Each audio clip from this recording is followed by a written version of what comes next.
السلام علیکم ورحمۃ اللہ وبرکاتہ۔ ان الحمد للہ نحمده ونستعینه ونستغفره ونعوذ باللہ من شرور انفسنا ومن سیئات اعمالنا من يهده الله فلا مضل له ومن يضلل فلا هادي له واشهد ان لا اله الا الله وحده لا شريك له واشهد ان محمدا عبده ورسوله اما بعد فان خير الحديث كتاب الله وخير الهدي هدي محمد صلى الله عليه وسلم وشر الامور محدثاتها وكل محدثه بدعه وكل بدعه ضلاله وكل ضلاله في النار۔ محترم حاضرین، بزرگوں، نوجوانوں، معصوم بچوں اور قابل قدر پردہ نشین ماؤں، بہنوں اور بیٹیوں، الحمدللہ اللہ عز و جل کا فضل اور اس کی نوازش ہے کہ ہم لوگ اللہ تعالیٰ کے گھر میں عمرے کا طریقہ، مسنون طریقہ جو رسول اللہ صلی اللہ علیہ وسلم سے ثابت ہے، سیکھنے اور سکھانے کے لیے جمع ہوئے ہیں۔ اللہ کے رسول صلی اللہ علیہ وسلم فرماتے ہیں، مجتمع قوم فی بیت من بیوت اللہ یتلون کتاب اللہ ویتدارسونہ بینہم الا نزلت علیہم السکینہ وغشیتہم الرحمہ وحفتہم الملائکہ وذکرہم اللہ فی من عنده۔ جو لوگ اللہ کے گھر میں اللہ کا دین سیکھنے سکھانے کے لیے، اللہ کی کتاب پڑھنے پڑھانے کے لیے، رسول اللہ صلی اللہ علیہ وسلم کی سنت اور سیرت مطہرہ سیکھنے سکھانے کے لیے جمع ہوتے ہیں، تو اللہ عز و جل کی طرف سے 4 انعامات سے ان کو نوازا جاتا ہے۔ پہلا تو یہ ہے کہ سکون، اطمینان ان پر اترتا ہے۔ سکون، اطمینان، یہ اللہ عز و جل کی بہت بڑی نعمت ہے۔ آپ دیکھیں گے کہ ہر شخص بے چین ہے، پریشان ہے، اضطراب کا شکار ہے، لیکن آپ لوگ یہاں بیٹھے ہیں تو اپنی ساری فکریں دور کر کے بیٹھے ہیں، تو یہ اللہ کی طرف سے آپ کو اطمینان اور سکون سے نوازا گیا کہ اب کوئی بے چینی نہیں، کوئی فکر نہیں، کوئی گڑبڑ نہیں، کہیں جانا نہیں، سکون کے ساتھ اللہ کے گھر میں بیٹھے ہیں، اللہ کا کلام سنیں گے، رسول اللہ صلی اللہ علیہ وسلم کی بات سنیں گے۔ دوسرا، وغشیتہم الرحمۃ، اللہ عز و جل کی رحمت کے ہم سب محتاج ہیں، ہم زندہ ہیں اللہ کی رحمت سے، ہم ایمان پر ہیں اللہ کی رحمت سے، پھر اس کے بعد حتیٰ کہ انسان جنت میں بھی جائے گا تو اللہ عز و جل کی رحمت سے ہی جا سکتا، کوئی بھی ہو اللہ کی رحمت کے بغیر جنت کا حصول ممکن نہیں ہے۔ تو وہ لوگ جو اللہ کے گھر میں اللہ کا دین سیکھنے کے لیے جمع ہوتے ہیں، اللہ کی رحمت ان پر چھا جاتی ہے۔ اور تیسرا، فرشتے ان کو گھیر لیتے ہیں۔ اللہ تعالیٰ کے کچھ مخصوص فرشتے ہیں جو اسی کام کے لیے ہیں، جن کا کام ہی یہ ہے کہ دنیا میں گھومتے پھرے اور جہاں بھی کچھ لوگ دکھائی دیں جو اللہ کے ذکر کے لیے اکٹھا ہوئے ہوں تو فرشتے آواز دے کر اپنے ساتھیوں کو بلاتے ہیں اور وہاں ان کا ذکر سننے کے لیے جمع ہو جاتے ہیں۔ پھر جب ان کی محفل ختم ہوتی ہے تو فرشتے اللہ کے پاس جاتے ہیں، ان سے اللہ تو سب جانتا ہے، پھر بھی فرشتوں سے اللہ عز و جل کے سوال و جواب ہوتے ہیں، اور اس کے بعد آخر میں اللہ عز و جل فرماتا ہے، اشہدوا انی قد غفرت لہم، کہ گواہ رہنا میں نے ان سب لوگوں کو بخش دیا۔ فرشتے کہتے ہیں اللہ عز و جل ان میں ایک بندہ تو وہ بھی تھا جو بس کسی غرض سے وہاں آ کر بیٹھ گیا تھا، ورنہ اس کا مقصد وہاں بیٹھنا اور سننا نہ تھا۔ اللہ فرماتا ہے میں ان کو بھی بخش دیتا ہوں، فَإِنَّهُمُ الْقَوْمُ لَا يَشْقَىٰ جَلِيسُهُمْ، وہ اتنے زیادہ اونچے سعادت مند لوگ ہیں کہ ان کے ساتھ بیٹھنے والا بھی محروم نہیں ہو سکتا۔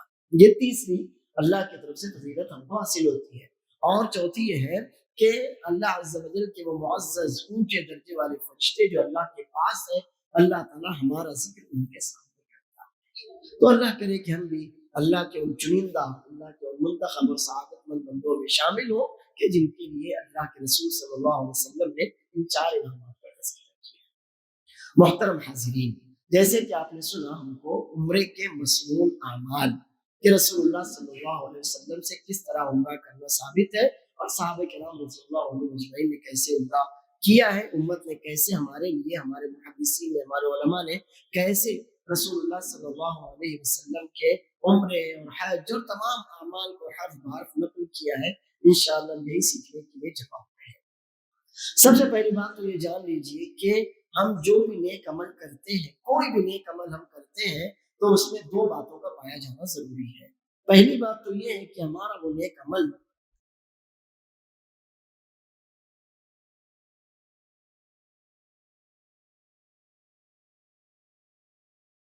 اللہ کے لیے خالص ہو۔ ہمارا کوئی بھی نیک عمل ہم چاہتے ہیں کہ اس پر ہم کو اللہ تعالیٰ کے یہاں اجر ملے، قبر میں یہ عمل ہمارے کام آئے، آخرت میں اس عمل کے ذریعے اللہ عز و جل یا ہمیں معاف کرے، ہمارے درجات بلند کرے، یا ہمیں رسول اللہ صلی اللہ علیہ وسلم کی شفاعت نصیب ہو۔ تو کوئی بھی عمل آپ کرتے ہیں اس عمل کا اللہ کے لیے خالص ہونا ضروری ہے۔ اللہ عز و جل فرماتا ہے وَمَا أُمِرُوا إِلَّا لِيَعْبُدُوا اللَّهَ مخلصین لہ الدین حنفاء۔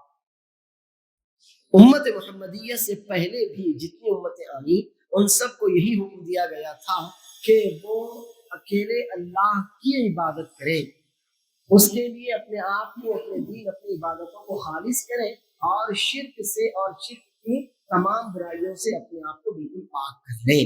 اسی طرح اللہ تعالیٰ اپنے رسول صلی اللہ علیہ وسلم کو حکم دیتے ہوئے فرماتا ہے قل انی امرت ان اعبد اللہ مخلصا لہ دینی، اے نبی صلی اللہ علیہ وسلم آپ کہیے مجھے حکم دیا گیا ہے کہ میں اپنی تمام عبادتیں اکیلے اللہ کے لیے خالص کروں۔ تو ہمارا کوئی بھی عمل ہو، عمرہ ہو، حج ہو، نماز ہو، صدقہ ہو، زکوٰۃ ہو، والدین کی فرما برداری ہو، بچوں کی اچھی پرورش ہو، غرض کوئی بھی وہ عمل جسے ہم عبادت سمجھتے ہیں، جسے ہم نیک سمجھتے ہیں، اس میں ہماری نیت کا خالص ہونا ضروری ہے کہ ہمارا نیک عمل خالص اللہ کے لیے ہو، اللہ کے علاوہ اس میں کوئی حصہ نہ ہو۔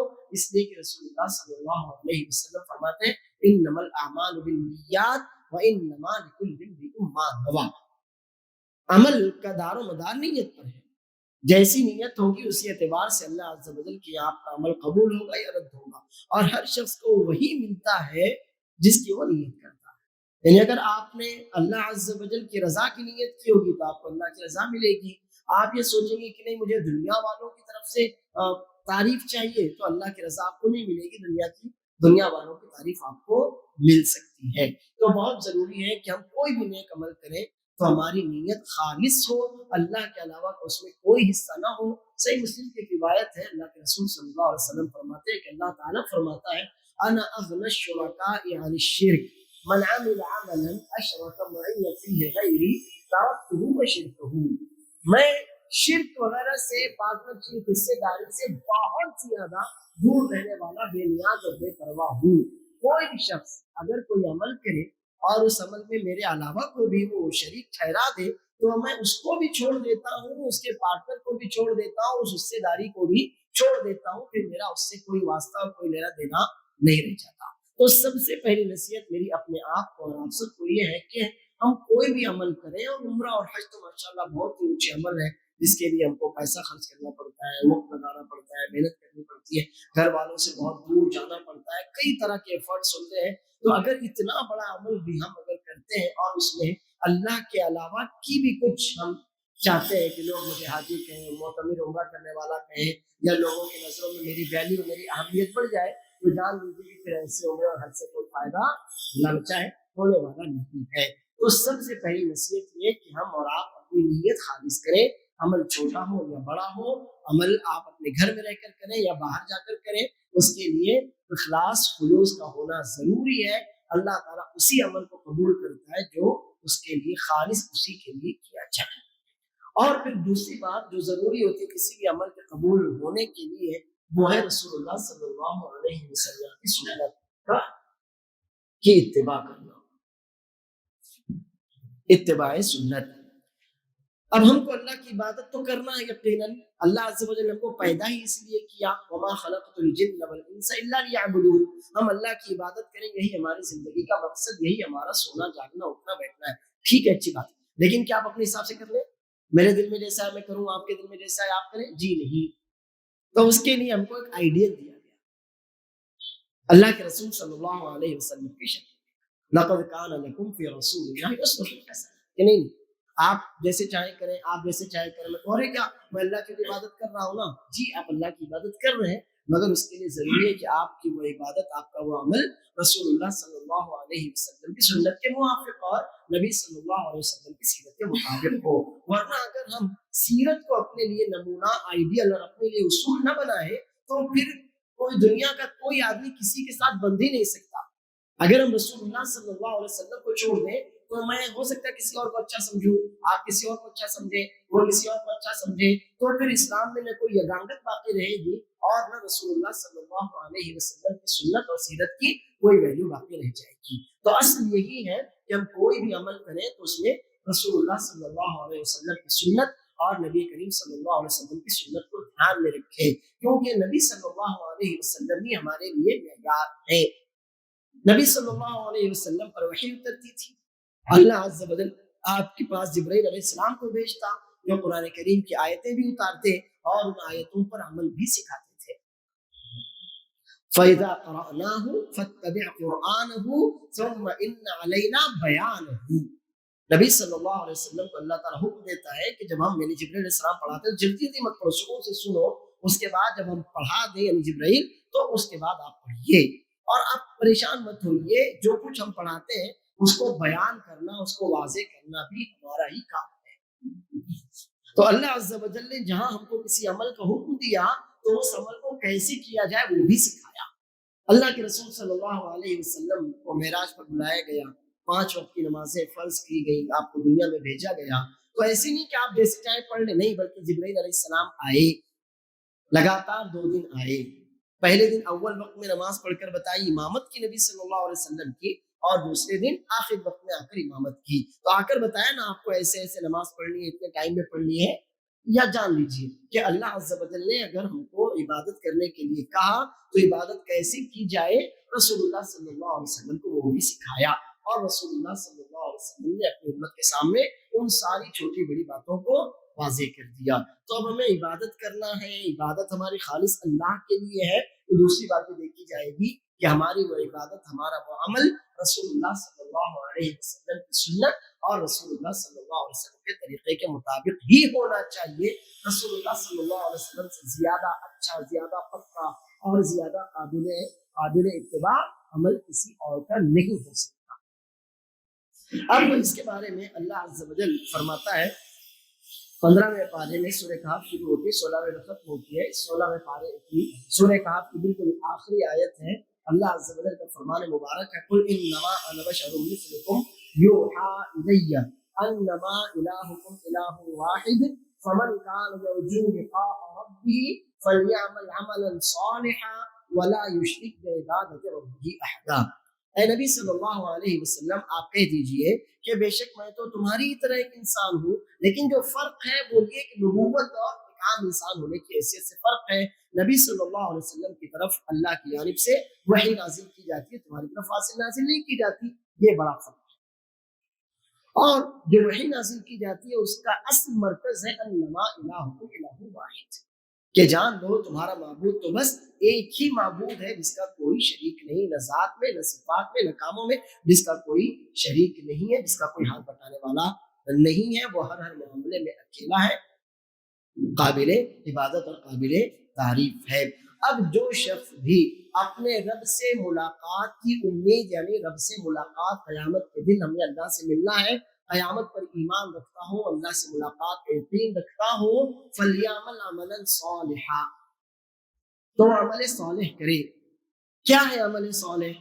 ہمارے مفسرین رحمہ اللہ کہتے ہیں کہ عمل وہی صالح ہوگا جو نبی صلی اللہ علیہ وسلم کی سنت کے مطابق ہوگا، وہی عمل صالح قرار پائے گا جو رسول اللہ صلی اللہ علیہ وسلم کی سنت کے مطابق ہوگا۔ تو پہلی شرط فلیعمل عملا صالحا، وہ عمل صالح کرے، یعنی رسول اللہ صلی اللہ علیہ وسلم کی سنت کے مطابق عمل کرے، ولا یشرک بعبادۃ ربہ احدا، اور اپنے رب کی عبادت میں کسی کو شریک نہ ٹھہرائے۔ یہ 2 شرطیں ہیں، ایک تو اخلاص، آپ کی وہ عبادت صرف اللہ کے لیے ہو، اللہ کے علاوہ اس میں کوئی حصہ نہ ہو، دنیا آپ کو اچھا کہے برا کہے آپ کو اس کی کوئی پرواہ نہ ہو، آپ کو اللہ کی پرواہ ہو بس۔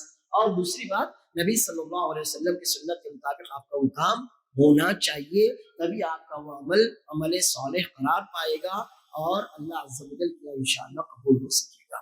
تو اس بات کو آپ کے سامنے رکھ کر میں ان لوگوں کو، اپنے آپ کو اور آپ سب لوگوں کو یہ نصیحت کرتا ہوں کہ ہم میں سے جو لوگ بھی کوئی بھی عبادت اور عمل کرتے ہیں، خاص طور پر جیسے عمرہ کی بات ہے، تو عمرہ کے لیے جو لوگ بھی انشاءاللہ ابھی جا رہے ہیں، کل جا رہے ہیں، پرسوں جا رہے ہیں، رمضان میں انشاءاللہ جانے والے ہیں، تو جان لیں کہ ان 2 باتوں کو وہ بالکل اپنے دماغ میں باندھ لیں کہ ان کا یہ عمرہ خالص اللہ کے لیے ہے، کوئی انہیں اچھا کہے کوئی انہیں برا کہے، اس کی ان کو کوئی پرواہ نہیں ہونا چاہیے۔ ان کا مکے کو جانا، عمرہ کرنا، حج کرنا خالص اللہ کے لیے ہے، اس سے ان کو دنیا اور دنیا والوں کی کوئی تعریف نہیں چاہیے۔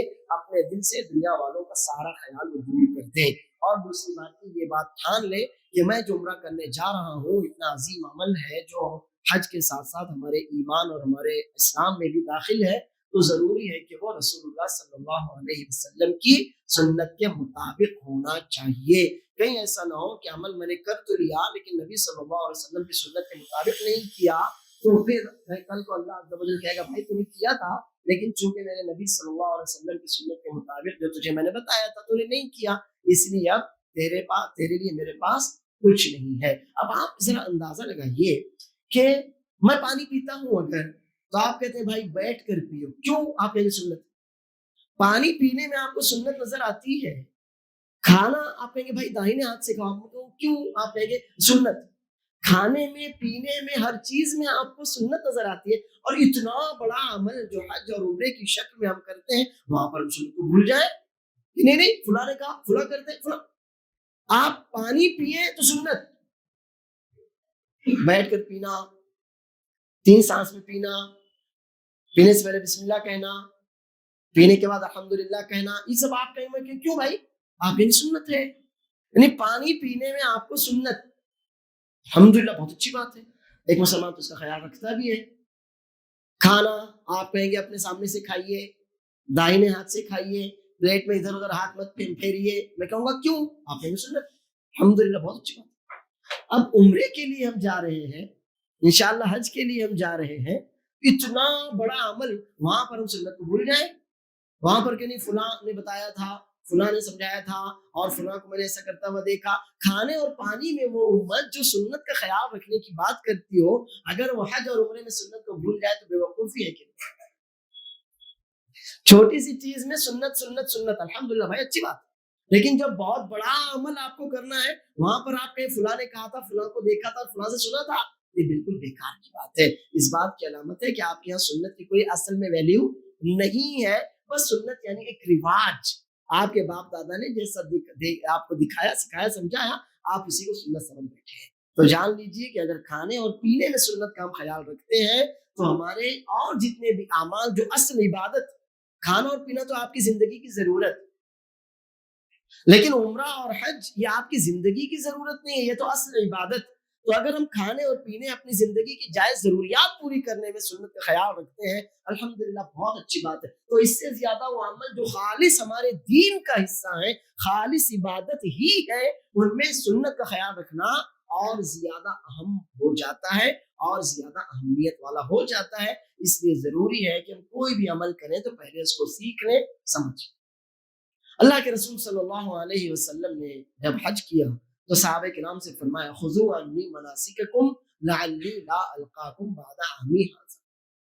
مناسک حج اور عمرے کے جو بھی معاملات، عبادات، احکام، مسائل ہوتے ہیں ان کو مناسک کہتے ہیں، کہ تم مجھ سے اپنے مناسک، اپنے حج اور عمرے کے اعمال اور عبادتیں سیکھ لو، بہت ممکن ہے کہ اب اگلے سال میں تمہارے درمیان میں رہوں۔ تو رسول اللہ صلی اللہ علیہ وسلم نے صحابہ کرام کو حکم دیا کہ سیکھو، پھر آپ نے وہ سارے کام کیے جو حج میں حجۃ الوداع میں نبی صلی اللہ علیہ وسلم نے شروع سے مدینے سے لے کر مکے تک، مکے سے پھر واپس مدینے جانے تک کی، اور صحابہ کرام نے ان کو تمام اعمال کو ہمارے سامنے نقل کر دیا ہے۔ تو جان لیجئے کہ یہ دو باتوں کا ہونا ہمارے لیے بہت زیادہ ضروری ہے، ایک اخلاص نیت اور دوسری اتباع سنت۔ اب اس کے بعد ہم کو انشاءاللہ عمرہ کرنے کے لیے جانا ہے، تو عمرے کے اور حج کی فضیلت میں الحمدللہ بہت سی حدیثیں آئی ہیں۔ دراصل انسان تھوڑا سا حریص اور تھوڑا سا لالچی ہوتا ہے، وہ کوئی بھی عمل کرتا ہے تو چاہتا ہے کہ اس کو بتایا جائے کہ بھائی تجھے یہ ملنے والا ہے۔ انسان تھوڑا سا حریص اور لالچی ہوتا ہے، اللہ عز و جل نے ہماری فطرت میں ہی رکھا ہے۔ تو اب انسان یہ چاہتا ہے، میں بھی چاہتا ہوں کہ مجھے بتایا جائے کہ آپ یہ کریں گے تو آپ کو وہ ملے گا، آپ نماز پڑھیں گے گناہ معاف ہوں گے، آپ سجدہ کریں گے آپ کا درجہ بلند ہوگا۔ تو یہ اللہ عز و جل نے ہم کو لالچ دیا کہ آپ یہ کام کریں، یہی تو فضیلت ہے۔ کیوں بتائی گئی ہم کو فضیلت؟ کیوں کہا گیا جنت ایسی، جنت میں یہ ہے، جنت میں وہ نعمتیں ہیں؟ لالچ کہ جنت میں یہ نعمتیں، تاکہ اب میں اس جنت کے حصول کے لیے کام کروں۔ کیوں بتایا گیا کہ جہنم ایسی ہے، جہنم کی آگ اتنی زیادہ شدید ہے، جہنم میں ایسے ایسے عذاب ہے؟ ڈر تو انسان کی فطرت ان دونوں چیزوں کا مجموعہ ہے۔ ایک طرف جہاں میں لالچ رکھتا ہوں کسی نیکی کے یا خیر کے یا انعام کے حصول کا، وہیں پر میں ڈرتا ہوں کسی برائی سے اور برے انجام سے۔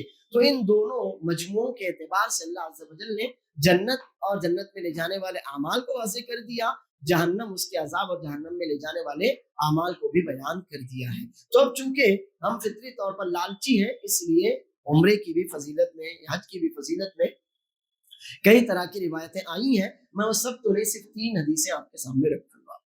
پہلی حدیث، اللہ کے رسول صلی اللہ علیہ وسلم فرماتے ہیں العمرۃ الی العمرۃ کفارۃ لما بینہما۔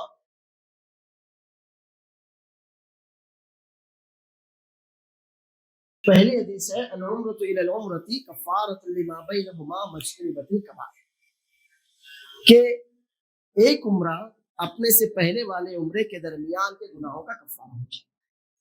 یعنی آپ نے مان لو آج سے 15 سال 20 سال 30 سال پہلے ایک عمرہ کیا تھا، اب آج انشاءاللہ اب آپ عمرہ کریں 2023 24 25 میں، تو یہ جو 20 25 سالوں کے درمیان چھوٹے گناہ آپ کے ہو گئے ہیں، انشاءاللہ یہ آنے والا عمرہ ان دونوں عمروں کے درمیان کے تمام چھوٹے گناہوں کا کفارہ ہو جائے گا۔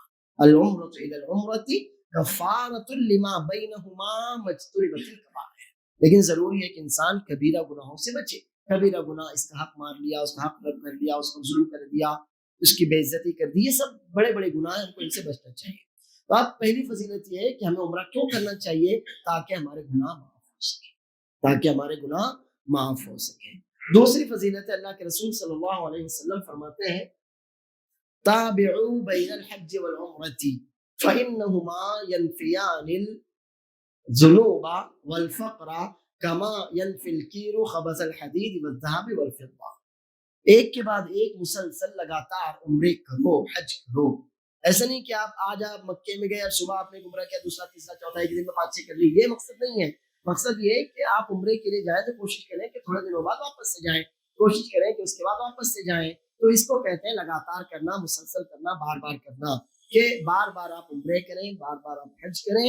یہ دونوں، حج اور عمرہ، یہ دونوں ہی گناہوں کو مٹا دیتے ہیں، فقیری اور محتاجی کو ختم کر دیتے ہیں۔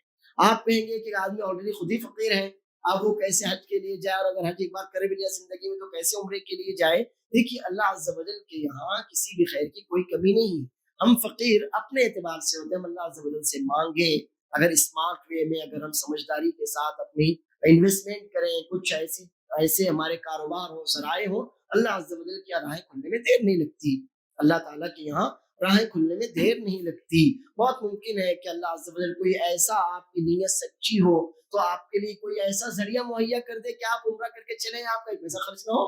بہت ممکن ہے، ہزاروں لوگوں کے ساتھ اللہ عز و جل کا یہ فضل و انعام ہوتا ہے کہ وہ حج کراتے ہیں، ان کا ایک پیسہ خرچ نہیں ہوتا، گھر سے گھر تک عمرہ کر کے آ جاتے ہیں، ان کا ایک پیسہ خرچ نہیں ہوتا۔ تو بس آپ کو نیت سچی رکھنا چاہیے۔ آپ کی نیت جتنی زیادہ سچی، جتنی زیادہ مضبوط ہوگی، اللہ عز و جل کا انعام اتنا ہی زیادہ آپ کے قریب ہوگا۔ اور ویسے بھی انسان کو ہمیشہ آئندہ کے لیے کوشش کرتے رہنا چاہیے۔ اللہ کے رسول صلی اللہ علیہ وسلم کے فرمان کے مطابق بار بار حج کرو، عمرے بھی کرو۔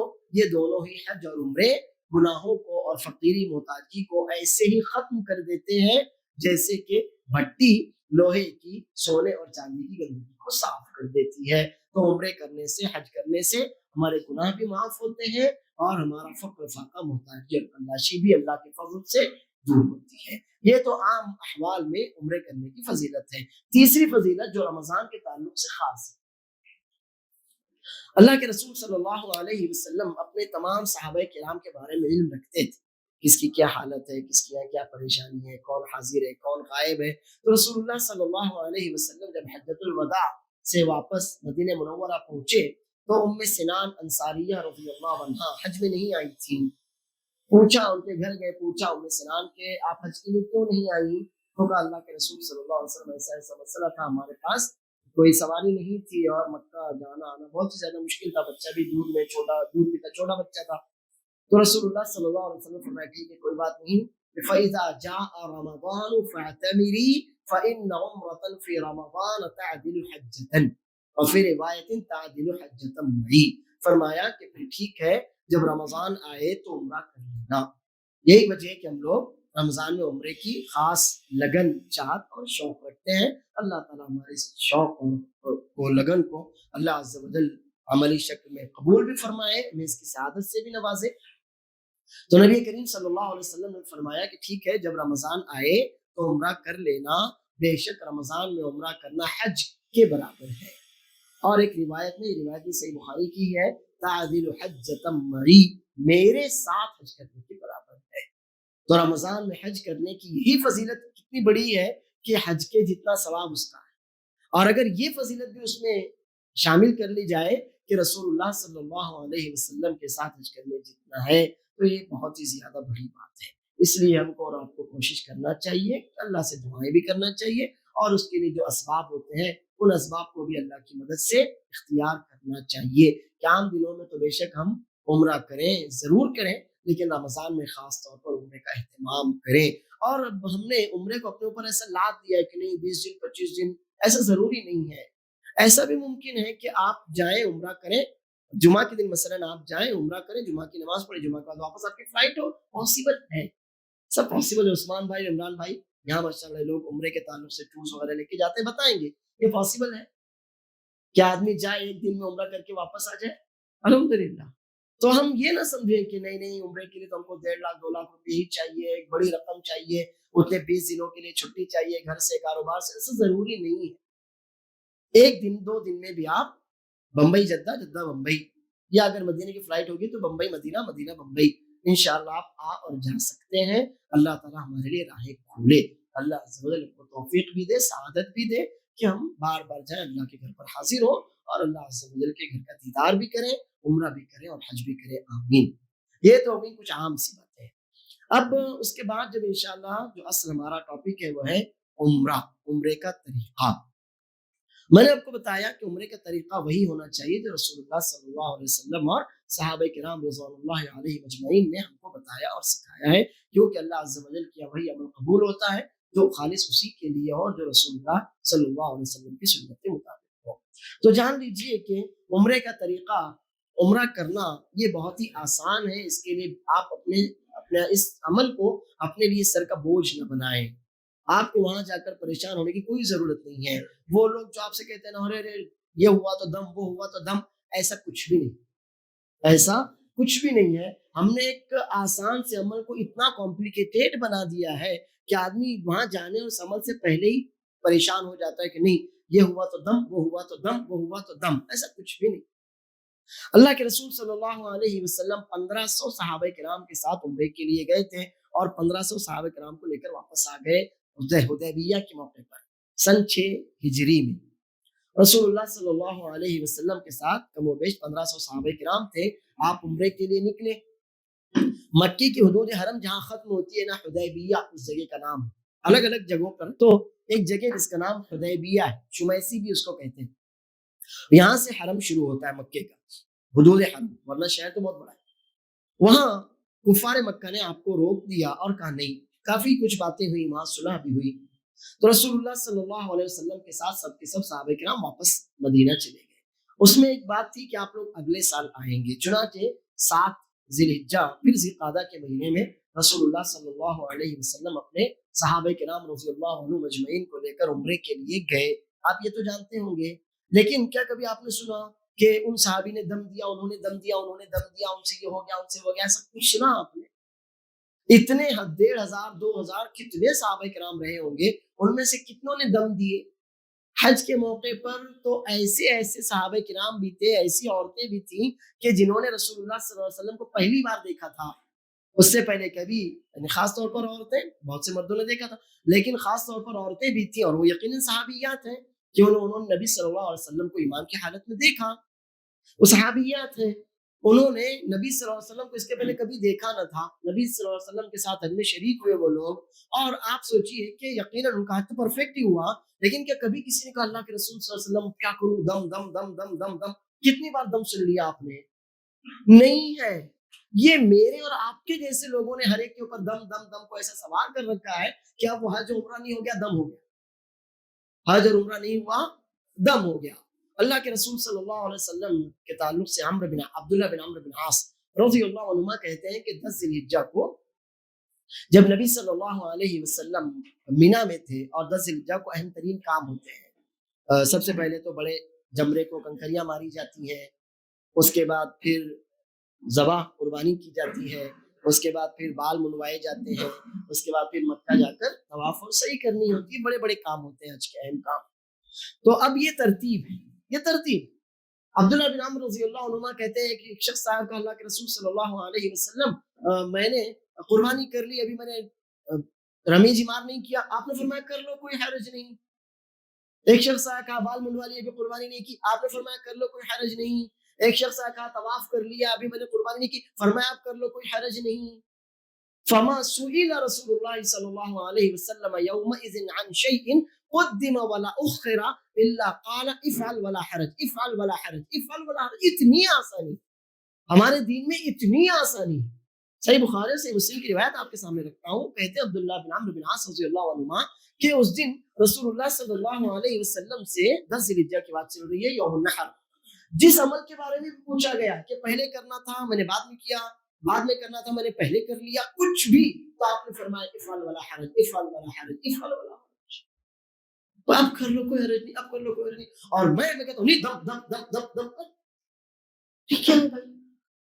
نبی صلی اللہ علیہ وسلم فرماتے افعل ولا حرج افعل ولا حرج، اور امت کہتے دم دم دم، یہی پریشانی۔ اسی لیے ہم کہتے ہیں کہ سیدھا سیدھا قرآن اور سنت کی طرف آ جاؤ، جھنجھٹوں سے نجات پاؤ، سیدھا سیدھا قرآن کریم کی طرف آپ آ جاؤ، اپنا معاملہ اللہ کے حوالے کر دو، اللہ سے پوچھ لو، کتاب اللہ موجود ہے، رسول اللہ صلی اللہ علیہ وسلم سے پوچھ لو، موجود ہے سنت نبوی صلی اللہ علیہ وسلم، سارے دموں سے آپ کو انشاءاللہ نجات مل جائے گی۔ تو حج اور عمرہ اتنا کمپلیکیٹڈ نہیں ہے، ایسے نہیں کھجالنا نہیں، کھجالے بال ٹوٹا دم کر، یہ کیا ہے بھائی؟ سر میں پانی نہیں لگانا دم، یہ صرف خرافات ہے۔ یہ چاہتے ہیں کہ آپ فرشتے بن کر حج کریں، یہ تو پاسبل نہیں۔ کیا چاہتے ہیں یہ لوگ؟ آپ نے فرشتے بن کر حج کرنا، انسان کی حیثیت سے حج کرو گے تو دم، اور کئی لوگ تو 2 6 دم ڈال دیتے ہیں، وہ آدمی سوچتا ہے اس سے تو بہتر تھا میں نے حج ہی نہ کیا ہوتا، عمرہ نہ کیا ہوتا۔ ارے بھائی آپ نہاؤ، آپ بال سنوارو، آپ کو کس نے منع کیا ہے؟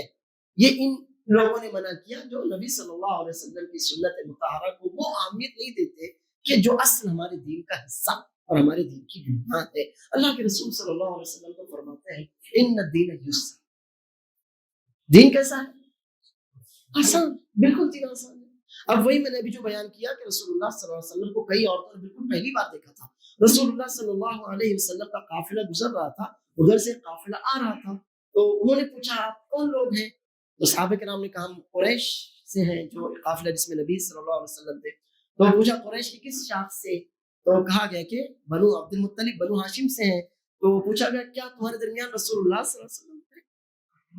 جو دیکھا نہیں تھا نا انہوں نے، تو پوچھا کیا محمد صلی اللہ علیہ وسلم کہاں؟ تو پھر ایک عورت آئی اور اس عورت نے جو اس زمانے میں ڈولیاں ہوتی تھی، ڈولیاں، اس میں سے اپنا بچہ ایسے باہر نکالا، کہا اللہ کے رسول صلی اللہ علیہ وسلم کیا ابھی یہ دودھ پیتا بچہ ہے، کیا اس کا بھی حج ہوگا؟ آپ نے فرمایا ہاں والا کیا اجر، فرمایا ہاں اس کا بھی حج ہوگا اور تم کو اس کا اجر ملے گا۔ اب آپ بتائیے کتنے دم دینا پڑیں گے اس عورت کو؟ ہاں ایزی ہے، بالکل ایزی ہے، کوئی مسئلہ ہی نہیں ہے۔ فرمایا ہاں اس کا حج ہوگا اور تم کو اس کا اجر ملے گا، کیونکہ ماں ساری مشقتیں اٹھائے گی نا اس کے لیے، یا ماں باپ مل کر اٹھائیں گے، لیکن اصل تو ماں ہی مشقت اٹھائے گی، دودھ پیتا بچہ ہے۔ تو فرمایا ہاں اس کا بھی حج ہوگا اور تم کو اس کا اجر ملے گا۔ آپ نے کہا نہیں دم دینا پڑے گا، اور بچہ کیا کرے گا؟ ظاہر ہے، اور ماں ساری مشقتیں ماں اٹھائے گی، تو اتنا ایزی، بلا وجہ ہم کسی بھی حج اور عمرے کے کسی بھی عمل کو کمپلیکیٹڈ نہ بنائیں۔ ہاں جان بوجھ کر ہم سے کوئی کوتاہی ہوتی ہے تو وہ آگے کا مسئلہ ہے کہ جان بوجھ کر آپ نے وہ کام کیا، لیکن آپ نے جان بوجھ کر نہیں کیا، غلطی سے ہو گیا، یا اور بھی کئی مسائل ہوتے ہیں، تو انشاءاللہ کسی بھی طرح کا کوئی دم وغیرہ آپ کے اوپر لاگو نہیں ہوگا، جہاں ہوگا وہاں ہوگا، جنرلی ایسا کچھ نہیں ہوتا۔ اب آتے ہیں ہم عمرے کے اعمال اور احکام مسائل کی طرف۔ سب سے پہلے یہ ہے کہ جیسے حج کے لیے جو میقات ہوتی ہے، میقات کا مطلب ہوتا ہے مقررہ زمانہ اور مقررہ وقت۔ حج کے لیے جو میقات ہوتی ہے اس کا مطلب ہوتا ہے مقررہ زمانہ اور مقررہ وقت۔ تو حج کے لیے وقت اور جگہ دونوں ضروری ہے، کیونکہ الحج اشہر معلومات، حج کے متعینہ مہینے اور متعینہ ایام ہے، ان سے پہلے بھی حج نہیں ہو سکتا اور ان کے بعد بھی حج نہیں ہو سکتا۔ اگر کوئی آدمی حج کرنا چاہتا ہے تو ضروری ہے کہ ان ایام کا خیال رکھے، یعنی شوال، ذوالقعدہ اور ذی الحجہ کے 9-10 دن اتنے حج اس کا احرام اس سے پہلے نہیں باندھا جا سکتا۔ یعنی اگر کوئی آدمی رمضان میں حج کا احرام باندھ دے تو حج نہیں ہوتا، لیکن عید الفطر کے دن 1 شوال کو حج کا احرام باندھ کر وہ نکلتا ہے، مکہ جاتا ہے، تو انشاءاللہ اس کا حج ہو جائے گا، وہ حاجی مانا جائے گا۔ تو حج کے متعینہ مہینے ہیں شوال، ذوالقعدہ اور ذی الحجہ کے 9 دن، کیونکہ 9واں دن آپ جانتے ہیں عرفہ ہے اور عرفہ اہم ترین رکن ہے، تو 9 دن اور 10واں دن وہ حج کے ساتھ یوم النحر ہے، اتنا ہی حج کا ایام ہے۔ حج کا احرام اس سے پہلے بھی نہیں باندھا جا سکتا اور اس کے بعد بھی نہیں ہو سکتا۔ لیکن رہا مسئلہ عمرے کا، تو عمرے کا تعلق زمانے سے یعنی وقت سے نہیں ہے، صرف جگہ سے۔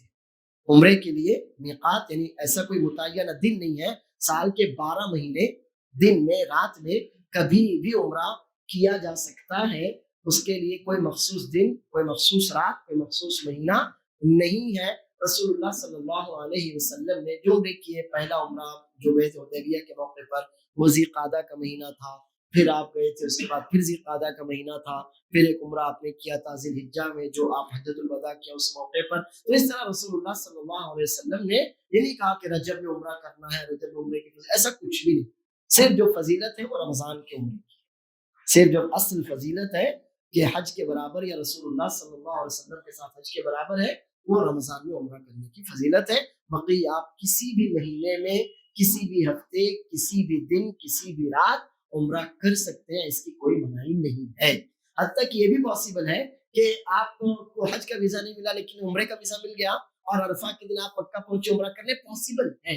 یعنی عرفہ کے دن بھی اگر آپ جاتے عمرہ کرتے ہیں تو کوئی منائی نہیں ہے، لیکن چونکہ وہ اس وقت معاملہ زیادہ سخت ہوتا ہے، اس لیے عام طور سے عمرہ کرنے والوں کو اس وقت اجازت نہیں دی جاتی، ورنہ اس میں بھی کوئی مسئلہ نہیں۔ اب میقات ہم نے بتایا ایک تو زمانہ ہے اور یہ حج کے ساتھ خاص ہے، اور ایک جگہ، اور یہ جگہ یعنی میقات مکانی یہ حج اور عمرہ کرنے والے دونوں کے لیے ہے۔ اور وہ یہ ہے کہ جو لوگ خاص طور پر زمینی راستوں سے جاتے ہیں، اگر مدینے سے جا رہے ہوں تو ذوالحلیفہ یعنی ابیار علی سے ان کو احرام باندھنا ہے، اور اگر کوئی یمن کے عمان کے راستے سے جا رہا ہو تو وہ یلملم جو میقات آئے گی وہاں سے ان کو احرام باندھنا ہے۔ کوئی اگر شام یعنی فلسطین اور اردن، جارڈن، سیریا اس راستے سے آ رہا ہو تو جحفہ میں اس کو احرام باندھنا ہے۔ کوئی اگر عراق، کویت وغیرہ کی طرف سے آ رہا ہو تو ذات عرق سے، قرن المنازل وغیرہ سے، ان جگہوں سے اس کو احرام باندھنا ہے۔ یہ ساری باتیں رسول اللہ صلی اللہ علیہ وسلم سے ثابت ہیں۔ لیکن اب مسئلہ یہ ہے کہ اب ہم عام طور سے جیسے ہندوستان سے جانا ہے تو ہم زمینی راستے سے تو نہیں جاتے ہیں، اب ہم جاتے ہیں تو ڈائریکٹ ہماری فلائٹ ہو بمبئی جدہ ہو، اور یا تو یہ کہ ہم گھوم کر جائیں، یعنی بمبئی سے ہم عمان جائیں یا کسی اور جگہ جائیں، وہاں سے پھر ہماری فلائٹ ریاض کے لیے، جدہ کے لیے، مدینے کے لیے ہو، ایسا ہو سکتا ہے۔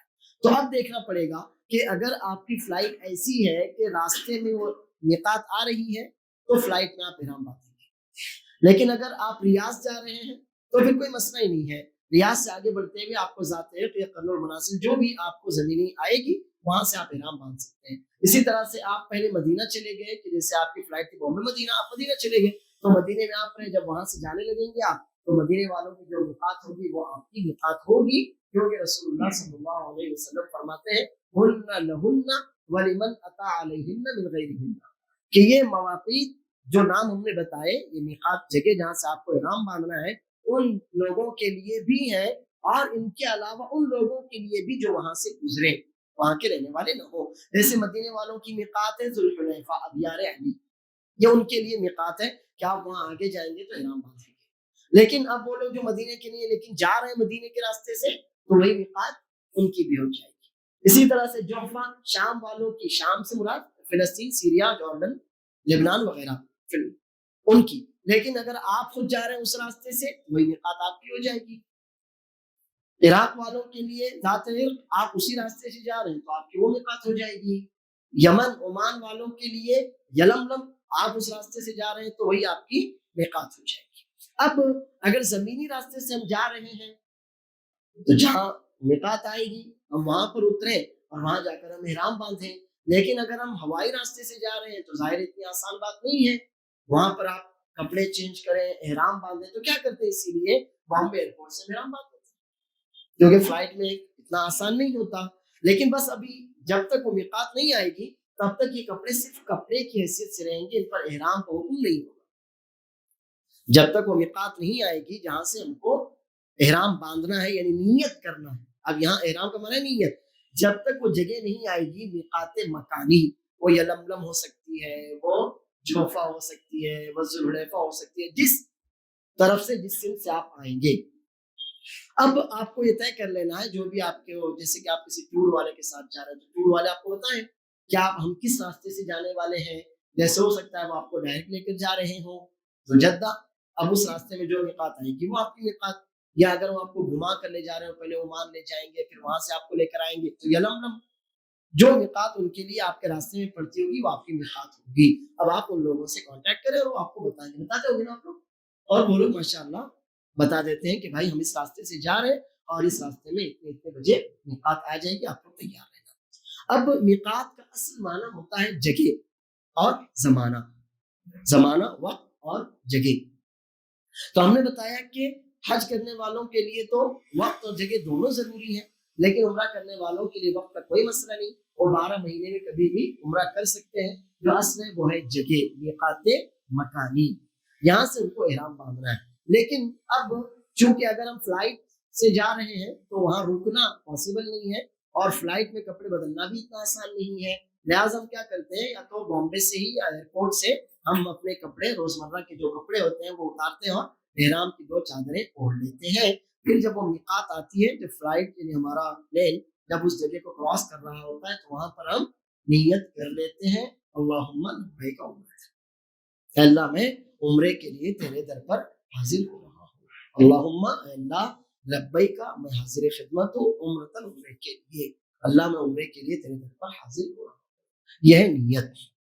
اب نیت سے پہلے احرام کی بات ہم کرتے ہیں، یہاں سے شروع ہو رہا ہے ہمارا عمرہ، اور اس سے پہلے ایک بات اور وہ یہ ہے کہ بہت سے لوگ ہیں جو حج کے لیے عمرے کے لیے جاتے ہیں تو وہ اپنے دوستوں اپنے رشتہ داروں کی زیارت کرنے کے لیے جاتے ہیں اور ان کو دعوتیں دی جاتی ہیں، سب سے جا کر معافیاں مانگتے ہیں، اور اب تو ایک نیا بھی وہ آ گیا ہے واٹس ایپ پر، فیس بک پر، کہ میں عمرے کے لیے جا رہا ہوں، جس سے بھی میرا لینا دینا ہو معاف کرے، میں حج کے لیے جا رہا ہوں۔ یہ سب خرافات ہیں، یہ سب خرافات ہیں۔ آپ نے جس کا دل دکھایا ہے آپ اس سے جا کر پہلے کہہ دیجیے نا، اس کے لحاظ اور عمرے کا آپ انتظار کیوں کریں گے؟ اس کے لحاظ اور عمرے کا انتظار کیوں کریں گے؟ اگر آپ کو اتنا ہی احساس ہے تو پہلے تو یہ ہے کہ ہمارا دین یہ آج یہ واٹس ایپ اور فیس بک کا کھلونا بنا ہے۔ جتنے بھی لوگ دین سے جتنے زیادہ دور ہیں نا اتنی زیادہ وہ دینی پوسٹ کرتے ہیں فیس بک اور واٹس ایپ۔ وہ لوگ جو دین سے جتنے زیادہ دور ہیں اتنا ہی زیادہ وہ دیندار کہاں بنے ہوئے ہیں؟ واٹس ایپ اور فیس بک پر، ساری دینداری وہیں پر ہے ان کی، باقی عملی طور پر یا فکری طور پر ان میں کوئی دین پایا ہی نہیں جاتا، اللہ کو ان کو ہدایت دے۔ تو یہ اس طرح سے فیس بک پر ڈالنا، واٹس ایپ پر ڈالنا کہ میں حج کے لیے جا رہا ہوں، عمرے کے لیے جا رہا ہوں، خرافات ہے، آپ ایسا نہ۔ دوسری بات یہ ہے کہ آپ عمرے کے لیے جا رہے ہوں اور لوگ دعوت دیتے ہیں آپ کو، تو یہ ان کی بھی کوئی ضرورت نہیں ہے۔ یہ بلا وجہ ایک ایسی چیز کو ہم رسم نہ بنائیں کہ جس کا ثبوت رسول اللہ صلی اللہ علیہ وسلم کے صحابہ کرام سے نہیں ملتا، ہم نہ لا دیں اپنے اوپر اس غیر ضروری رسموں کو۔ کیونکہ اب کیا ہوتا ہے، میں آپ کو دعوت دیتا ہوں، پھر جب آپ عمرے سے آتے ہیں تو مجبور ہے میرے لیے کوئی ہدیہ لے کر آئے، میں نے آپ کو دعوت دی تھی۔ نہیں، ان ساری باتوں میں آپ نہ پڑیں، آپ کو جانا ہے چپ چاپ چلے جائیے، چپ چاپ آ جائیے، آپ نے اللہ کے لیے عمرہ کیا، جیسے آپ اللہ کے لیے روزانہ 5 وقت نمازیں پڑھتے ہیں، ایسے آپ اللہ کے لیے عمرہ کرنے جا رہے، ختم ہو گئی بات۔ جیسے اور یہ بھی جان لیجیے کہ عمرے سے بڑا رکن تو نماز ہے، عمرے سے بڑا رکن صلاۃ ہے۔ پہلی بات تو یہ کہ عمرہ فرض ہے یا نہیں اسی میں اختلاف ہے، اگر فرض مان لے تو بھی، نہ مانے تو بھی، لیکن اصل تو نماز ہے نا، اور تو دن میں 5 بار ہے۔ کیا میں ہر 5 بار جاتے ہوئے کہتا ہوں بھائی مجھے معاف کرنا، بھائی مجھے معاف کرنا، میں واٹس ایپ پہ ڈالتا ہوں نماز کے لیے جا رہا ہوں مجھے معاف کر دینا؟ تو پھر کیوں ہم نے عمرے کو اور حج کو کھلواڑ بنایا ہوا ہے، مذاق بنایا ہوا ہے؟ میں 5 بار نماز پڑھتا ہوں، 5 بار مجھے دعوت دیتے بھائی نماز یاد میرے دعوت دو، اصل نہیں، تو آپ عمرے کو بھی کھلواڑ نہ بنائیں، یہ رسم بن گئی ہے، آپ اس کو توڑیں، بالکل توڑ دیجیے۔ آپ جا رہے عمرے کے لیے، لوگوں کو پتہ چل گیا، چلیے اچھی بات ہے، کوئی بات نہیں، لیکن یہ کہ بھائی آپ کو دعوت ہے، آپ منع کر دیجیے، نہیں، ہم اس طرح کی رسموں کو بڑھاوا نہیں دینا چاہتے، اس طرح کی رسموں میں ہم نے اپنا دین سمیٹ لیا ہے، ہم اس کو ختم کرنا چاہتے ہیں، جتنا زیادہ آزاد جئیں گے اتنا اچھا رہے گا۔ یہ رسمیں جو ہوتی ہیں نا یہ بیڑیاں ہوتی ہیں، رسمیں کیا ہے معلوم آپ کو؟ بیڑیاں، اور ہمارے اسلام نے ہمارے دین نے ان بیڑیوں کو توڑا تھا، کاٹا تھا، ہم نے واپس سے ان بیڑیوں کو اپنے گلے میں, اپنے ہاتھوں میں, اپنے پیروں میں ڈال دیا, پھر سے ہم ان رسموں کے قیدی بن گئے. تو جان دیجیے اس طرح سے پھول ہاتھ کرنا, دعوتیں دینا, ہدیے دینا کہ بھائی حج کے لیے جا رہا ہے, بھائی حج سے آ رہا ہے, آپ بڑھ کر ان ساری رسموں کو توڑ دیں. نہ جاتے ہوئے کسی کی دعوتیں ہو, نہ آتے ہوئے کسی کی دعوتیں ہو. آپ گئے اپنے رب کو راضی کرنے کے لیے, امید کہ اب آپ سے راضی ہوا ہوگا, آپ آگے بس. بقیہ اس موقع پر جو رسمیں بنا لی گئی ہیں, میں چاہوں گا کہ آپ ان کو توڑ دیں, اتنا ہی زیادہ انشاءاللہ ہم خیر سے رہ سکیں گے. اس کے بعد اب آپ نکلے, مثلا مان لو آپ کسی ٹور سے جا رہے ہیں عمرے کے لیے. اب وہ آپ کو لے کے جاتا ہے اورنگ آباد سے بامبے, یا ڈائریکٹ فلائٹ ہوگی جیسا بھی ہوگا, اورنگ آباد سے بامبے لے جاتا ہے آپ کو, اور اس کے بعد آپ کو بتا دیتا ہے کہ مثلا آپ کی شام میں 5 بجے آپ کی فلائٹ ہے, آپ 4 گھنٹے پہلے ایئرپورٹ پر آ جائیے, وہاں رپورٹنگ کرنی ہوگی. تو اس کا خیال رکھیے. وقت کی پابندی بہت زیادہ ضروری ہے. آج ہم کو ٹائم دیا گیا تھا 10:30 بجے, ہمارا پروگرام کب شروع ہوا؟ وقت کی پابندی, وقت کی پابندی بہت زیادہ ضروری ہے, کیونکہ وہ قوم جو اپنے وقت کی پابندی نہیں کرتی وہ قوم آگے نہیں بڑھتی, وہ قوم آگے نہیں بڑھتی. اب آپ دیکھیے ابھی بورڈ کے امتحان ہونے والے ہیں 2 دن بعد, اللہ سب بچوں کو کامیابی دے. اور ٹائم اگر 10 کا ہوگا تو 10:30 بجے جانے دیں گے ان کو اندر؟ کیوں؟ اللہ کا گھر اتنا زیادہ وہ ہے کہ آپ 10 نہیں 12 بجے تو بھی چلتا. ہماری نمازیں, ہماری سارے اعمال اتنے زیادہ مطلب وہ ہیں ہلکے کہ 10 کے بجائے 12 بجے بھی کر لو تو چلتا ہم کو. اور وہ بورڈ کا امتحان تھا, 10 بجے جانا تھا, بچہ اللہ نہ کرے 10:30 بجے گیا تو اس کو باہر کر بھاگ ابھی. کیوں؟ وہاں وقت کی پابندی کرتے ہیں ہم, وہاں 10 کے بجے 9:30 بجے ہی پہنچ جاتے ہیں, اور جہاں پر ہم کو جو اصل کام کرنا ہوتا ہے وہاں جا کر ہم پیچھے رہ جاتے ہیں. تو یہی مسئلہ ہے کہ ہماری امت کے جو بہت سے مسائل آج الجھے ہوئے ہیں نا, ان میں سے ایک بڑا مسئلہ ہے وقت. وقت کی پابندی نہیں ہے. ایک تو مینجمنٹ ہی نہیں ہے وقت کو لے کر کہ کب کرنا ہے, کیا کرنا ہے, کتنی دیر میں کرنا ہے. اور دوسری بات ہے کہ جب یہ مینجمنٹ نہیں ہے تو وقت کی پابندی بھی نہیں ہے. جو کام آپ کو 10 بجے کرنا تھا وہ 1 بجے کرتے ہیں, جو کام 1 بجے کرنا تھا وہ اگلے دن کرتے ہیں یا نہیں بھی کرتے. تو سب سے پہلا کام یہ کہ آپ وقت کی پابندی کریں. یہاں بھی آپ عمرے کے لیے جا رہے ہیں, آپ کا ٹور آپریٹر آپ کو بولتا ہے بھائی 11 بجے آ جانا, 5 منٹ پہلے چلے جانا, لیکن 5 منٹ بعد میں نہیں جانا. تو سب سے پہلا کام جو آپ کو سیکھنا ہے وہ ہے وقت کی پابندی آپ کیجیے. آپ کو بلایا گیا ایئرپورٹ پر, آپ کی رپورٹنگ ہے, آپ کی 5 بجے فلائٹ ہے, 1 بجے آپ حاضر ہو, تو آپ 1 بجے تک وہاں پہنچ جائیں. رات میں ایک کام آپ کو یہ ہو گیا. وہاں جانے کے بعد آپ کو اپنے جو سامان جو بھی آپ کے جتنے ہیں اس کے حوالے کرنا ہے, یا وہاں جا کر آپ کو بورڈنگ میں ڈالنا ہے. تو سارے طے ہو آپ کے پاس, آپ کے کتنے بیگ ہیں, اور جتنا زیادہ کم سامان ہو یہاں سے جاتے ہوئے وہاں سے آتے ہوئے اتنا ایزی. جتنا زیادہ کم سامان ہو, اور کون سی ایسی چیزیں جو آپ کے انڈیا میں نہیں ملتی, ساری چیزیں بہت سی چیزیں یہیں سے بن کر جاتی, لیبل لگ کر آ جاتی, کیا فائدہ ہے. صرف 2 چیزیں آپ کو خاص ان کا خیال رکھنا ہے, ایک ہے زمزم اور دوسرا ہے وہ کھجوریں جو اصل وہاں ملتی ہیں, ورنہ تو کھجوریں بھی یہاں ملنے لگی, سب ملنے لگی. تو بس اس کے علاوہ آپ تیسری کسی چیز کو خریدنے کا اور بازار میں جانے کا تصور ہی دماغ سے نکال دیں کہ مکے میں جائیں گے تو یہ خریدیں گے, مدینے میں جائیں گے تو خریدیں گے. بھائی آپ خریدنے نہیں جا رہے وہاں آپ جنت خریدنے جا رہے ہیں. تو جو خریدنے جا رہے ہیں وہ خریدو آپ, جس سے بچنے جا رہے ہیں اس سے بچو آپ. وہاں جانے کے بعد بھی پھر آپ بازاروں میں گھومتے پھریں, آپ مارکیٹنگ کرتے پھریں, تو گویا آپ نے عمر میں جو 2 4 6 بار آپ کو موقع ملا, بہت سے لوگوں کو ایک ہی بار ملتا ہے, اللہ ہم سب کو بار بار دے, تو اس کو آپ نے ضائع کر دیا. آپ ایسا نہ. اور اگر آپ ٹورز والوں کے ساتھ جا رہے ہیں تو وہ تو بیچارے آپ کے کھانے پینے کا بھی انتظام کر دیتے ہیں, بہت سے ٹورز والے تو لانڈری کا بھی انتظام کر دیتے ہیں. تو آپ کو اس کے لیے بھی پریشان ہونے کی ضرورت نہیں ہے. بس ٹائم آپ جائیے, ٹائم پر کھانا کھائیے, چائے پیجیے, واپس آ جائیے. اب آپ اور آپ کا حرم, آپ وہاں سے نکلے ہی نہ. جتنے بھی دن آپ رہیں گے, 10 دن 15 دن, جو بھی انہوں نے آپ کو ٹائم دیا ہوگا, تو یہ ٹھان کر جائیے کہ میں جا رہا ہوں, بس میں میرے گھر سے حرم پہنچوں گا, حرم سے واپس اپنے گھر پر آ جاؤں گا, اور مجھے بازاروں سے کوئی لینا دینا نہیں ہے. کیونکہ بازار جب اللہ کے رسول صلی اللہ علیہ وسلم نے فرمایا کہ سب سے بری جگہ بازار ہے, تو وہ بازار مکے کا ہو یا اورنگ آباد کا برا ہے تو برا ہے. اس میں ایسا کہا گیا کہ نہیں مکے کا بازار اچھا ہے, اورنگ آباد کا بازار خراب ہے, ایسا تو نہیں ہے نا. تو بازار بازار. اللہ کو سب سے زیادہ پسندیدہ جگہ کون سی ہے؟ مسجد. تو آپ کی تقویٰ مسجد بھی اللہ کو پسند ہے, مسجد حرام بھی اللہ کو پسند ہے. مسجد مسجد ہے, اللہ کا گھر ہے, ختم.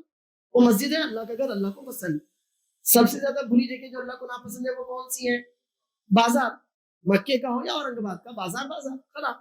لہٰذا مکہ جائیں ہم, مدینہ جائیں ہم, تو وہاں پر ہم بازاروں میں جا کر اپنا وقت برباد نہ کریں, اپنی نیکیاں اور اپنی عبادتیں برباد نہ کریں. ہمارا پورا وقت حرم مکی کے لیے ہو, یا پھر حرم مدینے میں رہے تو حرم مدینی کے لیے ہو, بس اس کے علاوہ کوئی اور تیسری چیز ہمارے درمیان نہ ہو. اب ہم احرام جو باندھنا ہے میں نے بتایا کہ اگر آپ جیسے کہ اورنگ آباد سے جا رہے ہیں ڈائریکٹ آپ کی فلائٹ ہے، اپنے گھر سے باندھ کے چلے جائیں، یا بامبے سے جا رہے ہیں وہاں اگر آپ کہیں ٹھہرے ہوئے ہیں یا نہیں ٹھہرے ڈائریکٹ ایئرپورٹ پر پہنچتے ہیں تو ایئرپورٹ پر پہنچ کر بھی جو باتھ روم وغیرہ ہوتے ہیں وہاں جا کر آپ اپنا احرام باندھ لیں۔ پہلے عورتوں کا مسئلہ بہت آسان ہے، چونکہ ان کے احرام کی کوئی بات ہی نہیں ہے، ان کا جو روزمرہ کا لباس ہے وہی ان کا احرام، عورتوں کا جو روزمرہ کا لباس ہے وہی ان کا احرام ہے، یعنی پورا لباس ہو، اس کے اوپر برقع ہو، وہ ان کا احرام ہے۔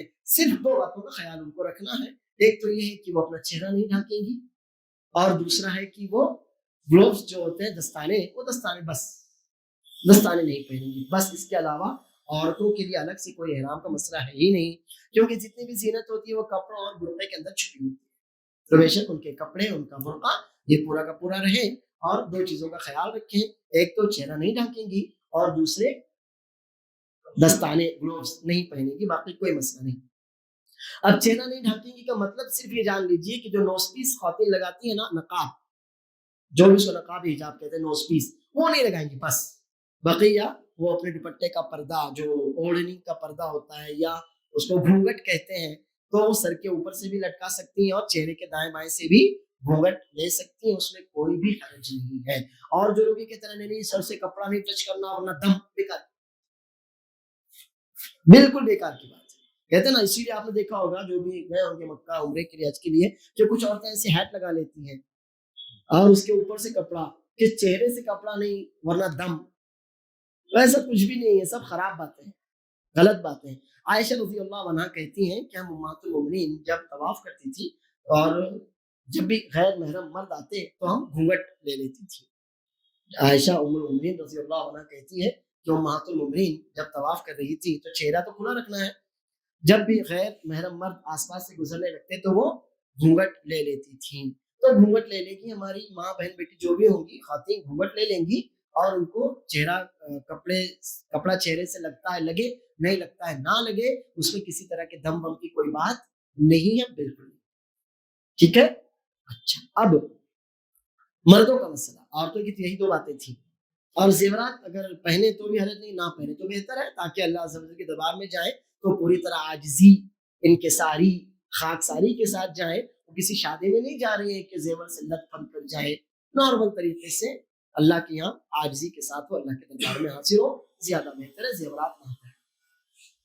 اب اصل جو احرام کا مسئلہ ہوتا ہے وہ مردوں کے ساتھ ہوتا ہے، تو مردوں کے ساتھ احرام کا پہلا تو یہ ہے کہ ہم کو اپنے جو روزمرہ کا لباس ہے، جیسے کہ یہ کرتا ہے، پاجامہ ہے، پینٹ شرٹ ہے، ٹی شرٹ شرٹ ہے، جیکٹ ہے، جو کچھ بھی ہم پہنتے ہیں ہم کو اتارنا ہے، یہ احرام میں نہیں چلتا۔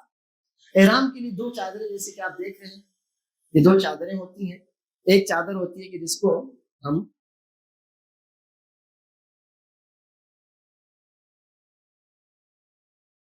یہ ایسے اوپر سے ڈال لیتے ہیں شال کی طرح، یہ ہے، یہ ایک چادر ہے، سفید رنگ کا ہی احرام ملتا ہے، لیکن یہ کوئی لازمی رنگ نہیں ہے، اس کے علاوہ کوئی اور رنگ بے شک ہو سکتا ہے، لیکن چونکہ اب یہ مستحب رنگ ہے اور پوری امت بھی سفید رنگ کا ہی لباس احرام کی شکل میں پہنتی ہے، تو انشاءاللہ اچھی بات ہے، اس میں کوئی حرج نہیں ہے، رنگ کا کوئی مسئلہ۔ تو ایک تو ہم نے یہ کیا، اور دوسرا یہ جو چادر ہے لنگی کی طرح اس کو باندھ دینا ہوتا ہے، بہت ایزی ہے باندھنے کے لیے، آپ کوئی بھی، اور عموماً اگر ٹور والوں کے پاس اس طرح کی کوئی وہ ہو، کوئی خدمات، تو وہ بتا دیتے ہیں کہ کس طرح سے باندھنا ہے، ورنہ اس کو آپ جس طرح سے باندھ سکتے ہیں باندھیں، بس اتنا کریں کہ پہلے پیر تھوڑے سے اپنے پھیلا لیں تاکہ چلنے میں، تیز چلنے میں۔ اور دوسرا جو پہلے تو ہم نے بتایا کہ ایک چادر جو ہوتی ہے وہ اوپر اوڑھ لی جاتی ہے، اور دوسری چادر ہے اس کو لنگی کی طرح باندھ دیا جاتا ہے، تھوڑے سے پیر پھیلا لیں، پھر اس کے بعد آپ چاہیں تو یہ ایسا بھی باندھ سکتے ہیں، یہ ایسا نہیں، اور یہ ایک طریقہ یہ ہے، یہ ایزی ہے، ٹھیک، ایک طریقہ تو یہ ہو گیا۔ دوسرا طریقہ بھی آپ دیکھ سکتے ہیں اس میں، وہ یہ ہے کہ پہلے آپ ایک جو اس کا پلو ہے یہاں کھوس لیں، ایک دوسرا پلو یہاں لا کے ادھر سے کھوس لیں، یہ کھوس لیا آپ نے، اس کے بعد اس کو لپیٹ دیں گے۔ یہ دونوں میں سے جو طریقہ آپ کو آسان لگتا ہے آپ وہ طریقہ اختیار کر سکتے ہیں۔ یہ دیکھیے، یہ ہو گیا ہمارا احرام، لنگی ہم نے باندھ لی، دو طریقے ہم نے بتایا آپ کو تیسرا طریقہ آتا ہے آپ ایسے بھی کر سکتے ہیں۔ اب اس میں جان لیجیے کہ کوئی بھی ایسا کپڑا جو بدن کے اعضاء کے اعتبار سے سلا ہوا ہوتا ہے۔ کوئی بھی ایسا کپڑا جو بدن کے اعضاء کے اعتبار سے سلا ہوا ہوتا ہے وہ کپڑا ہم مرد نہیں پہن سکتے۔ ٹوپی سر کے لیے ہوتی ہے، ہم ٹوپی نہیں پہن سکتے۔ ساکس پیروں کے لیے ہوتے ہیں، ہم ساکس نہیں پہن سکتے۔ گلوز ہاتھوں کے اعتبار سے ہوتے ہیں، ہم مرد گلوز نہیں پہن سکتے۔ اسی طرح سے بنیان ہے، انڈر ویئر ہے، پاجامہ ہے، پینٹ ہے، یہ ساری چیزیں ہم نہیں پہن سکتے، یہ ہم کو یاد رکھنا ہے۔ بس یہی ہمارا کل لے دے کر احرام ہے۔ ایک ہے نیچے سے لنگی جو ابھی میں نے بعد میں سکھایا آپ کو، اور دوسری ہے اوپر سے چادر جو ہم شال کی طرح اوڑھ لیتے ہیں۔ واضح یہ مسئلہ احرام کا؟ اچھا، اب ہم نے ایئرپورٹ سے احرام باندھ لیا، لیکن صرف لباس، ابھی تک ہم عمرے میں داخل نہیں ہوئے، کیونکہ عمرے میں داخل کہاں ہوں گے؟ جہاں میقات آئے گی۔ عمرے کی عبادت میں ہم داخل کہاں ہوں گے؟ جہاں پر ابھی میقات آئے گی۔ پلین میں بیٹھ گئے تو آپ کو گھر سے نکلتے ہوئے جو دعا پڑھنی تھی وہ تو پڑھیں آپ، بسم اللہ توکلت علی اللہ لا حول ولا قوۃ الا باللہ اللهم انی اعوذ بک ان اضل او ضل او اسل او زل او اظلم او اظلم او اجهل او یجهل علی، گھر سے نکلنے کی دعا۔ پھر اس کے بعد جب آپ سواری میں بیٹھیں گے تو سواری کی دعا بھی آپ کو یاد ہی ہوگی، یاد نہ ہو تو کتاب لے لیجئے، بہتر ہوتا ہے۔ سبحان الذی سخر لنا هذا وما كنا له مقرنین وانا الى ربنا لمنقلبون اللهم انا نسالک فی سفرنا هذا البر والتقوى، جو بھی دعا ہے آپ وہ دعا یاد کر لیجئے یا کتاب لے لیجئے، تاکہ اسی ٹائم پر ایسا نہ ہو کہ آپ بھول گئے دعا کیا تھی، اس کو بولے پڑھاؤ، اس کو بولے پڑھاؤ۔ اس سے بہتر ہے اپنی کتاب ساتھ میں رکھ لیجئے، اس میں دیکھ کر آپ دعا پڑھ لیجئے۔ اب آپ چلتے ہیں فلائٹ میں، 3-4 گھنٹے ہیں آپ کے پاس، آپ خالی بیٹھے ہیں، تو بہتر ہے کہ خالی بیٹھنے سے آپ قرآن کریم کی تلاوت کر لیں، ذکر و اذکار کریں، یا درود شریف کثرت سے پڑھیں، یا تو آرام سے سو جائیں، لیکن یہ کہ اپنا وقت وہاں پر بلا وجہ کی بیکار کی باتوں میں، کاموں میں ضائع نہ کریں۔ اس کے بعد جب میقات آ گئی، آپ کو بتا دیا، آپ کے ٹور آپریٹر نے جو بھی ان کی طرف سے معلم ہوں گے کہ اب آپ نیت کر لیں، وہاں پر اب آپ کو نیت کرنا ہے۔ تو نیت کیسے کریں گے؟ یا تو آپ اردو میں کہ اللہ عمرے کے لیے آ رہا ہوں، اور یا تو پھر آپ یہ کہیں اللہم لبیک عمرۃ، اے اللہ میں حاضر ہوں تیری خدمت میں عمرے کی غرض سے، اللہ میں عمرے کی غرض سے تیری خدمت میں تیرے در پر آ رہا ہوں۔ اگر آپ اتنا نہیں کہتے، لبیک عمرۃ کہتے ہیں تو بھی کافی ہے انشاءاللہ، تو بھی کوئی حرج نہیں ہے۔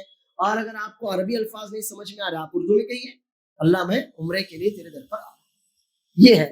اور یہی ایک عمل ہے حج یا عمرہ جس میں نیت زبان سے ظاہر کی جاتی ہے، بس حج یا عمرہ یہی ایک ایسا عمل ہے جس میں اپنی نیت زبان سے ظاہر کی جاتی ہے۔ نیت تو دل میں ہوتی ہے، لیکن یہی ایک عمل ہے جس میں نیت کا اظہار زبان سے ہوتا ہے۔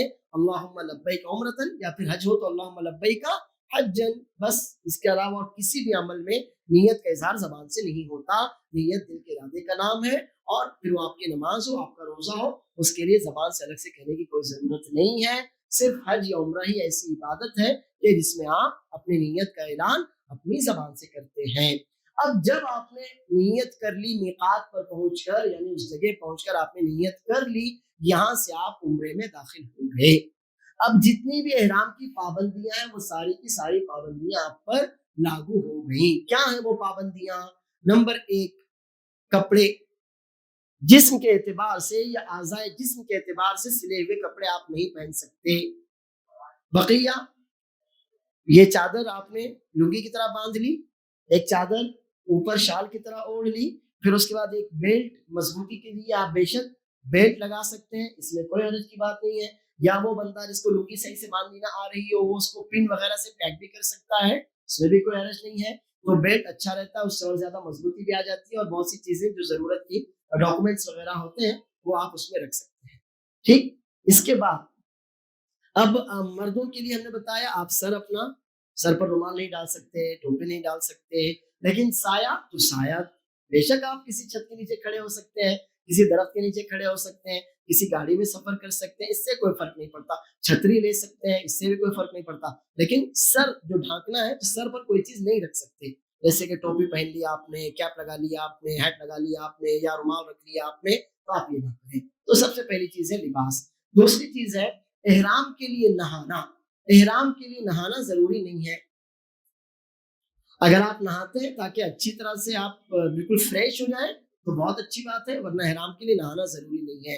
اور نہاتے ہوئے بے شک احرام سے پہلے آپ نہا رہے ہیں تو اس وقت خوشبو بھی لگائی جا سکتی ہے، اس میں بھی کوئی مسئلہ نہیں ہے۔ عائشہ رضی اللہ عنہا کہتی ہے کہ میں نے رسول اللہ صلی اللہ علیہ وسلم کے احرام باندھنے سے پہلے آپ کو خوشبو لگائی تھی۔ تو احرام کی نیت سے پہلے خوشبو لگائی جا سکتی ہے. احرام سے پہلے نہانا ضروری نہیں ہے، لیکن اگر آپ نہا رہے ہیں تو اس نہانے کو نارمل طریقے سے آپ نہا سکتے ہیں، صابن لگائیں، خوشبو لگائیں، کوئی فرق نہیں پڑتا. اس کے بعد احرام جب آپ باندھیں گے، مان لو کسی جگہ رک کر، جیسے کہ ذوالحلیفہ پر آپ رکے ہوئے ہیں، تو وہاں پر یہ سوچنا کہ یہاں پر مجھے احرام باندھنا ہے تو احرام کی نماز پڑھنا ہے، احرام کی کوئی نماز نہیں ہے. احرام کی کوئی نماز نہیں ہے. رسول اللہ صلی اللہ علیہ وسلم نے ذوالحلیفہ میں ظہر کے بعد احرام باندھا تھا، تو اس سے بعض لوگ یہ سمجھے کہ نماز پڑھ کر احرام باندھنا، ایسا کچھ نہیں. ہاں نماز کا وقت ہے، آپ نے نماز پڑھ لی پھر احرام باندھ دیا، اچھی بات ہے، ورنہ احرام کی الگ سے کوئی نماز، بس اس پوائنٹ کو بٹھا لیجیے، احرام کی الگ سے کوئی نماز نہیں ہے، لیکن نماز کا وقت تھا، آپ نے نماز پڑھی، احرام باندھ دیا. یا آپ مسجد میں گئے ذوالحلیفہ پر، یا جہاں بھی میقات ہے وہاں مسجد ہے، آپ مسجد میں گئے، اب آپ نے وضو بھی کیا ہوا ہے، آپ نے مسجد میں پہنچے تو تحیۃ الوضو تحیۃ المسجد، تو وہ وضو یا مسجد کی نماز ہے، وہ احرام کی نماز نہیں ہے. تو اچھی طرح جان لیں کہ احرام کی کوئی نماز نہیں ہے. احرام کے لیے نہانا بھی ضروری نہیں ہے. ہاں آپ نہا لیں، فریش ہو جائے، اچھی بات ہے. کسی نماز کے بعد آپ احرام باندھیں، اچھی بات ہے. یا مسجد میں آپ پہنچے، تحیۃ الوضو تحیۃ المسجد آپ نے پڑھ لی، اچھی بات ہے، ورنہ احرام کی کوئی نماز نہیں. اب اس کے بعد اگر آپ فلائٹ میں یا کسی جگہ پر ہیں، اب آپ کی جو اصل عبادت شروع ہوتی ہے وہ ہے تلبیہ، وہ ہے تلبیہ. لبیک اللہم لبیک، لبیک لا شریک لک لبیک، ان الحمد والنعمت لک والملک لا شریک لک. لبیک اللہم لبیک، لبیک لا شریک لک لبیک، ان الحمد والنعمت لک والملک لا شریک لک. یہ ہوگی دو باتیں. تیسری بات یہ کہ حالت احرام میں آپ خوشبو نہیں لگا سکتے، حالت احرام میں خوشبو نہیں لگا سکتے، لیکن مسواک، اس میں خوشبو، یا آپ مسواک لگا سکتے کہ نہیں، وہ نیچرل مسواک. حالت احرام میں مسواک ہمیں خاص طور پر اہتمام کرنا چاہیے. خوشبو جو اسپرے ہوتا ہے یا جو عطر ہوتے ہیں یا جو دھولی وغیرہ ہوتی ہے، ہم حالت احرام میں خوشبو نہیں لگا سکتے، مرد بھی نہیں اور عورتیں بھی نہیں. چوتھی بات، حالت احرام میں ہم اپنے ناخن اور اپنے بال نہیں کاٹ سکتے. حالت احرام میں ہم اپنے ناخن اور اپنے بال نہیں کاٹ سکتے، لیکن نہا سکتے ہیں کہ نہیں، نہا سکتے ہیں. نہاتے ہوئے اگر بال ٹوٹ جائیں کوئی فرق نہیں پڑتا. یا اللہ نہ کرے آپ راستہ چل رہے تھے، ٹھوکر لگ گئی، ناخن آدھا کٹ گیا، تو کیا کریں گے، اس کو پورا صاف کر لیں گے، اس سے کوئی دم وغیرہ نہیں ہوتا. اسی طرح سے کھجلی آ رہی ہے، آپ نے کھجالا، سر میں کھجلی آئی، ہاتھ میں، پیر میں کھجلی آئی، اس کھجالنے سے سر کے بال ٹوٹ گئے، کوئی فرق نہیں پڑتا، بالکل کچھ بھی نہیں ہے، کسی بھی طرح کا کوئی دم نہیں ہے. تو آپ نہا سکتے ہیں، کھجلی آئے سر میں، جسم پر، اس کو کھجال سکتے ہیں. یا ناخن آپ کا ٹوٹ گیا، اس ناخن کو آپ کاٹ کر برابر کر سکتے ہیں، لیکن پورے ناخن نہیں آپ کہیں گے ایک ٹوٹا تو 20 کی 20، نہیں، جس ناخن میں مسئلہ ہوا تھا وہ ناخن آپ کاٹ کر برابر کر لیں. تو بہتر ہے کہ پہلے ہی یہ کام کر لیا جاتا، لیکن نہیں ہوا، کوئی بات نہیں ہے، ناخن کو ٹھوکر لگی، اتنا ناخن آپ کاٹ کر برابر کر لیں. تو آپ کو اس میں کوئی دم، کسی بھی طرح کا کوئی دم نہیں دینا پڑے گا. لیکن یہ ہے کہ پورے سر کے بال آپ مڈا لیتے ہیں حالت احرام میں تو پھر مسئلہ ہے. ایک صحابی تھے، ان کو بہت زیادہ تکلیف تھی، سر کے بالوں میں جوئیں بہت زیادہ ہو گئی تھی. رسول اللہ صلی اللہ علیہ وسلم نے فرمایا کہ ٹھیک ہے، سر کے بال منڈوا لو اور پھر دم دو. ایک بکری جو مکے کے مسکینوں کو کھلائی جائے گی، یا پھر 6 مسکینوں کو کھانا کھلایا جائے گا، یا پھر 3 روزے رکھے جائیں گے، بس اتنا ہی ہے. اور وہ بھی کب ہے، جب پورے سر کے بال مونڈے جائیں گے تب ہے. لیکن یہ ہے کہ سر کے بال، ہم بال بنا رہے تھے، 2-4 بال ٹوٹ گئے، یا سر میں کھجلی آ رہی تھی، کھجال رہے تھے، 2-4 بال ٹوٹ گئے، یا کھجال رہے تھے جسم پر، 2-4 ہوئے جھڑ گئے، اس سے کوئی بھی فرق نہیں پڑتا، بالکل آپ بے فکر رہیے. اس کے بعد اگلا کام یہ ہے کہ مردوں کے لیے ہم ایسے شوز نہیں پہن سکتے جس سے نیچے سے اوپر تک ٹخنے لگ جائیں. ہم مرد حالت احرام میں ایسے شوز، جوتے نہیں پہن سکتے کہ جن سے ہمارے ٹخنے بھی ڈھک جائیں. اگر ٹخنے کے نیچے ہو تو کوئی فرق نہیں. اور رہا مسئلہ عورتوں کا، تو عورتوں کی تو کوئی بات نہیں، وہ آپ کو شروع میں بتا چکے. اور اگلی بات یہ ہے کہ حالت احرام میں میاں بیوی کی جو مخصوص تعلقات ہوتے ہیں وہ منع. حالت احرام میں میاں بیوی کی جو مخصوص تعلقات ہیں وہ منع ہے. بقیہ آپسی بات چیت یا کھانے پینے میں یا ساتھ میں رہنے میں کوئی بھی حرج نہیں ہے، صرف مخصوص تعلقات منع ہے. اگر کسی نے مخصوص تعلقات کر لیے تو وہ احرام، وہ عبادت باطل بھی ہو جائے گی اور اس پر فدیہ بھی ہوگا، اور اگلے سال جا کر دوبارہ سے وہ کرنا ضروری بھی ہوگا. تو میں سمجھتا ہوں کہ شاید یہاں تک تو کوئی نہیں چاہتا، اس لیے اس پر زیادہ بات کرنے کی ضرورت ہے. اب حالت احرام کی یہ سب پابندیاں ہیں، لباس کی پابندی، خوشبو کی پابندی، بال اور ناخن نہ کاٹنے کی پابندی. اس کے بعد مرد ہے تو آپ ایسے شوز چپل جوتے نہ پہنے جن سے آپ کے نیچے سے اوپر تک ٹخنے ڈھک جائیں. اور پھر میاں بیوی کے مخصوص تعلقات کی پابندی ہے. بس یہ ان پابندی کو ذہن میں رکھ کر آپ عمرے کے لیے جائیں. آپ مکہ پہنچ گئے ماشاء اللہ. مکہ پہنچنے کے بعد اگر تھکان بہت زیادہ ہو رہی ہے, نیند بہت زیادہ آ رہی ہے, تو آپ تھوڑا سا عمرہ اپنا ڈیلے کریں. جس عبادت کے لیے آپ گئے ہیں اس عبادت کو آپ بوجھ سمجھ کر کریں, غلط. اس لیے اگر تھکان ہے, نیند آ رہی ہے یا اور کوئی مسئلہ ہے, تو پہلے آپ فریش ہو جائیے, تھوڑا سو لیجئے, کوئی ضروری مسئلہ تھا وہ حل کر لیجئے. جب آپ کی تھکان دور ہو جائے, آپ فریش ہو جائیں, تو پوری فریشنس کے ساتھ خانہ کعبہ میں جا کر عمرہ کریں. لیکن تھکی ہوئی حالت میں کریں, جلدی کرنا ہے, پریشان ہو کر آپ عمرہ کریں گے تو وہاں سے عبادتیں یا تو غلط ہو جائیں گی یا نہیں ہو سکیں گی, یا اس میں کوتاہی رہ جائے گی, اور پھر یہ بڑی تکلیف کی بات ہے. اس لیے آپ جائیں وہاں پر, جو آپ کو بلڈنگ دی گئی ہے اس کا نام, اس کا نمبر, اس کا ایریا اچھی طرح ذہن میں بٹھا لیں. آپ کو جو بھی موبائل نمبر وغیرہ دیے جاتے ہیں اچھی طرح سمجھ لیں. اور اس کے بعد آپ جن کا گروپ آپ کے ساتھ ہوگا, جیسے کہ شوہر بیوی ہے, ماں بیٹا ہے, بھائی بہن جو بھی ہیں, تو اپنے گروپ کے ساتھ حرم کے اس دروازے سے جائیں جو دروازہ آپ کے لیے نزدیک کا ہو, آپ کے راستے پر ہو, ادھر ادھر گھومنے کی ضرورت نہ پڑتی ہو, اور اس دروازے کو یاد رکھنا آپ کے لیے آسان ہو. ماشاءاللہ دروازے کے نمبر بھی ہوتے ہیں, دروازے کے نام بھی ہوتے ہیں. مثلا باب ملک عبدالعزیز گیٹ نمبر 1 انگلش میں بھی لکھا ہوتا ہے, عربی میں بھی لکھا ہوتا ہے, الحمدللہ کوئی مسئلہ نہیں ہے. تو ایک تو دروازے کا نام اور دروازے کا نمبر آپ یاد کیجیے. اس کے بعد یہ کہ اگر ہاتھ چھوٹ جائے, ایک دوسرے سے بچھڑ جائے, تو پریشان نہ ہو, جگہ فکس کر لیجئے کہ ہم کو فلاں جگہ آ کر ایک دوسرے سے مل لینا. اب جب آپ فریش ہو کر مسجد حرام میں جائیں, وضو اپنے گھر سے کر لیں, مسجد حرام میں آپ گئے تو مسجد حرام میں داخلے کی وہی دعائیں ہیں جو عام مسجدوں میں داخلے کی ہیں, جیسے اللہم افتح لی ابواب رحمتک, اعوذ باللہ العظیم وبوجہہ الکریم وسلطانہ القدیم من الشیطان الرجیم, بسم اللہ والصلاۃ والسلام علی رسول اللہ, اللہم اغفر لی ذنوبی وافتح لی ابواب رحمتک. یہ دعائیں جو ہم اپنی مسجدوں میں داخلے کی پڑھتے ہیں, یہی دعائیں مسجد حرام میں داخلے کی ہیں. جب آپ مسجد حرام میں پہنچے تو اس مسجد کا وہی ادب ہے جو ہماری تمام مسجدوں کا ہے. اب ایک مسئلہ یہ ہے کہ کوئی عورت ہے اور اسے حالت احرام میں حیض آ گیا, تو وہ اپنا عمرہ ڈیلے کر دے گی, اور پاک ہونے کے بعد غسل کر کے نیا احرام باندھ کر پھر وہ عمرہ کرے گی. یا ایک عورت ہے کہ جسے عمرے کا اس نے طواف کیا اور اس کے بعد حیض آیا, تو کوئی مسئلہ نہیں ہے, وہ صحیح اس حالت میں بھی کر سکتی. عمرے کا طواف کر لینے کے بعد اگر حیض آ گیا تو پھر کوئی مسئلہ نہیں ہے, طواف تھا جو اصل تھا اس کے لیے طہارت تھی, ہو گیا طواف, اب جا کر وہ صحیح اس حالت میں بھی کر سکتی ہے. تو اگر عمرے سے پہلے حیض آ گیا تو اس کو رکنا پڑے گا, لیکن اگر طواف کے بعد حیض آیا ہے تو وہ اپنی صحیح مکمل کر کے عمرہ مکمل کر سکتی ہے. اور اگر عمرہ ہو جانے کے بعد حیض یا نفاس دونوں کا ایک ہی حکم ہے آ گیا تو پھر عمرہ مکمل ہو چکا, تو اب کوئی مسئلہ اس کا نہیں. مسجد حرام میں آپ داخل ہوئے, ابھی تک آپ کی جو اصل عبادت ہے وہ ہے تلبیہ آپ کو کثرت سے پڑھنا ہے. تلبیہ پڑھنے کے علاوہ آپ اللہ کی کثرت سے ذکر و اذکار کریں, صبح شام کی دعاؤں کا اہتمام کریں, قرآن کریم کی تلاوت کرتے رہیں, رسول اللہ صلی اللہ علیہ وسلم پر اللہم صلی علی محمد اللہم بارک علی محمد درود شریف کثرت سے پڑھتے رہیں. اور یہ جو تلبیہ آپ کا ہے یہ کب ختم ہوگا؟ جب آپ طواف شروع کریں. آپ مسجد حرام میں پہنچے, فرض نماز کا وقت ہے تو پہلے فرض نماز پڑھ لیجیے. آپ وہاں پہنچے, دیکھا بہت ہی زیادہ بھیڑ ہے, اتنی زیادہ بھیڑ میں نہیں کر سکتا, تو جو جانکار لوگ ہیں ان سے پوچھیے بھیڑ کب کم ہوتی ہے, اس کے بعد پھر آپ طواف کریں, عمرہ کریں. لیکن اگر آپ محسوس کرتے نہیں میں کر سکتا ہوں تو بہتر ہے آپ کر لیجیے. بس فرض نماز کے وقت آپ طواف نہ کریں, کیونکہ آپ کو نماز کے لیے پھر رک جانا پڑے گا, تو بہتر ہے آپ فرض نماز پڑھ لیجیے, اس کے بعد پھر طواف کیجیے, عمرہ کیجیے. اب آپ کا دوسری بات, جو لوگ یہ کہتے ہیں کہ خانہ کعبہ پر پہلی نظر ڈالتے ہی جو دعا مانگو قبول ہوتی ہے, سنت سے ثابت نہیں ہے.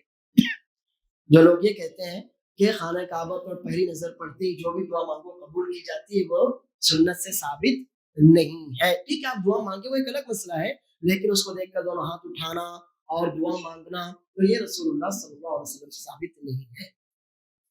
آپ مسجد حرام میں گئے, آپ نے احرام باندھا ہوا ہے, تو حالت احرام میں آپ اور آپ کے ساتھ اگر کوئی لیڈیز ہوں گی تو بے شک وہ مطاف جو اصل سہل خانہ کعبہ کا, وہاں جا کر آپ طواف کریں عمرے کا. آپ کا تلبیہ یہی ختم ہوگا جہاں آپ طواف کی نیت کریں. آپ کا تلبیہ کہاں ختم ہوگا؟ جہاں آپ طواف کی نیت کریں گے کہ اب آپ کو طواف کرنا ہے، وہاں آپ کا تلبیہ ختم ہو جائے گا۔ یہ ہے خانہ کعبہ۔ اصل میں کعبہ ایسا تھا پورا، بیچ میں نہیں تھا، لیکن جب قریش نے خانہ کعبہ کو بنایا تھا رسول اللہ صلی اللہ علیہ وسلم کی نبوت سے پہلے، تو ان کے پاس مال، حلال مال کم پڑ گیا تھا، تو انہوں نے اس کو اتنا بنایا اور اتنا حصہ ایسے چھوڑ دیا، اور رسول اللہ صلی اللہ علیہ وسلم نے بھی اس کو اسی حالت پر باقی رکھا۔ بعد میں عبداللہ بن زبیر رضی اللہ عنہما جب مکے اور مدینے کے والی بنے، ان کو یہ حدیث پتہ چلی کہ رسول اللہ صلی اللہ علیہ وسلم نے خواہش ظاہر کی تھی کہ میں ابراہیم کی بنیادوں پر خانہ کعبہ بنا دیتا، لیکن قریش چونکہ نئے نئے مسلمان ہوئے، فتنے میں پڑ جائیں گے، اس لیے وہ نہیں کیا۔ تو عبداللہ بن زبیر نے کہا کہ ٹھیک ہے، اب تو فتنے کا اندیشہ نہیں، لہٰذا انہوں نے اس کو واپس سے ابراہیم علیہ السلام کی بنیادوں پر بنا دیا۔ لیکن اس کے بعد پھر جب مسئلہ ہوا حجاج بن یوسف کا، ولید بن عبد الملک کا، تو اس کو واپس سے ایسے ہی بنا دیا گیا، وہ سمجھے کہ عبداللہ بن زبیر نے بنایا تھا۔ پھر امام مالک رحمہ اللہ کے سامنے یہ مسئلہ آیا کہ کیا ہم اس کو واپس سے ابراہیم علیہ السلام کی بنیادوں پر بنا دیں، تو انہوں نے کہا نہیں، آپ جیسے ویسے رہنے دو، ورنہ خانہ کعبہ نہ ہوگا، کھلواڑ ہو جائے گا، ایک بادشاہ ایسا بنائے گا، اگلا ویسا بنائے گا، پھر وہ توڑے گا، وہ ایسا بنائے گا، اس لیے اس کو اب ویسے ہی رہنے دو جیسا رسول اللہ صلی اللہ علیہ وسلم کے زمانے میں تھا، چنانچہ اب یہ ایسا ہے۔ لیکن یہ حتیم ہے، اس کو ہجر بھی کہتے ہیں، حتیم یعنی ٹوٹا ہوا، اور ہجر یعنی گھیرا ہوا، تو ایک تو ٹوٹا ہوا بھی ہے اور دوسرے گھیرا ہوا بھی ہے، اس لیے اس کو حتیم بھی کہتے ہیں اور اسے ہجر بھی کہتے ہیں۔ اب جو آپ کو طواف کرنا ہے، یہ حجر اسود ہے اور یہ رکن یمانی، یہ رکن یمانی اور یہ حجر اسود ہے۔ یہاں سے آپ کو اس کونے سے طواف شروع کرنا ہے، حجر اسود سے۔ یہاں آپ آئیں تو یہاں کا جو فرش ہے یہ ہلکا سا پیلے رنگ کا ہے، پورے مطاف کا جو فرش ہے وہ سفید ہے، یہاں انہوں نے فرش کا رنگ چینج کر دیا کہ آپ فرش پر پہنچے تو دیکھ لیں کہ یہاں سے رنگ چینج ہوا، یعنی حجر اسود ہے۔ اگر آپ اس کو نہ سمجھ سکیں تو اسی کے بالکل سامنے جو مسجد کی دیوار ہے وہاں پر لائٹیں لگائی ہیں، آپ ان لائٹوں کو دیکھ کر سمجھ سکتے ہیں یہاں سے حجر اسود ہے، گرین لائٹیں ہیں۔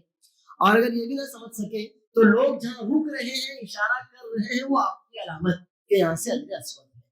اب آپ کو طواف کرنا ہے، حجر اسود سے شروع کرنا ہے۔ آپ یہاں پہنچے، بسم اللہ اللہ اکبر کہیں، ہاتھ سے اشارہ کریں، دایاں ہاتھ آپ کا، بسم اللہ اللہ اکبر آپ نے کہا، خانہ کعبہ کی طرف آپ نے اشارہ کیا۔ اگر ممکن ہے تو بہتر ہے کہ آپ جائیں، حجر اسود کو ہاتھ لگائیں، حجر اسود کو چومیں، بوسہ دیں، اور اگر یہ ممکن نہ ہو آپ کے لیے تو آپ دور سے ہی جہاں بھی ہیں اس لائن پر رک کر حجر اسود کی طرف دیکھ کر بسم اللہ اللہ اکبر کہیں اور طواف شروع کرتے ہیں۔ اب جو ہم مردوں کا مسئلہ ہے تو ہم نے یہ چادر اوڑھی ہوئی تھی اوپر، یہ چادر ہم نے ایسے اوڑھی ہوئی تھی۔ عمرے کے طواف میں ہم کو یہ چادر ایسے اوڑھنا ہے، عمرے کا جو ہمارا طواف ہے اس میں ہم کو یہ چادر ایسے اوڑھنا ہے، ہمارا داہنا کندھا کھلا رہے گا عمرے کے طواف میں، اور یہ پورے 7 چکروں میں ہوگا۔ لیکن اگر آپ بھول گئے، ویسے ہی آپ نے طواف کر لیا تو کوئی بات نہیں ہے، کوئی بھی بات نہیں، اصل یہ ہے کہ آپ کا داہنا کندھا کھلا رہے۔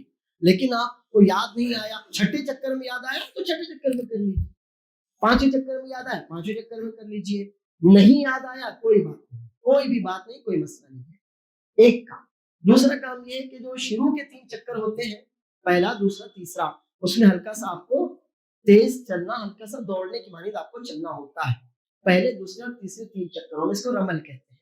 اگر آپ بھول گئے پہلے چکر میں، دوسرے میں یاد آیا تو دوسرے تیسرے میں کر لیجیے، تیسرے میں یاد آیا تیسرے میں کر لیجیے، چوتھے میں یاد آیا تو اب کرنے کی ضرورت نہیں ہے، اس کا ٹائم گزر چکا۔ یہ نہیں سوچنا کہ ارے 3 چکروں میں کرنا تھا، چلو اب یاد آیا اب 3 چکروں میں کر لیتا ہوں، جی نہیں، وہ پہلے، دوسرے، تیسرے میں کرنا ہے۔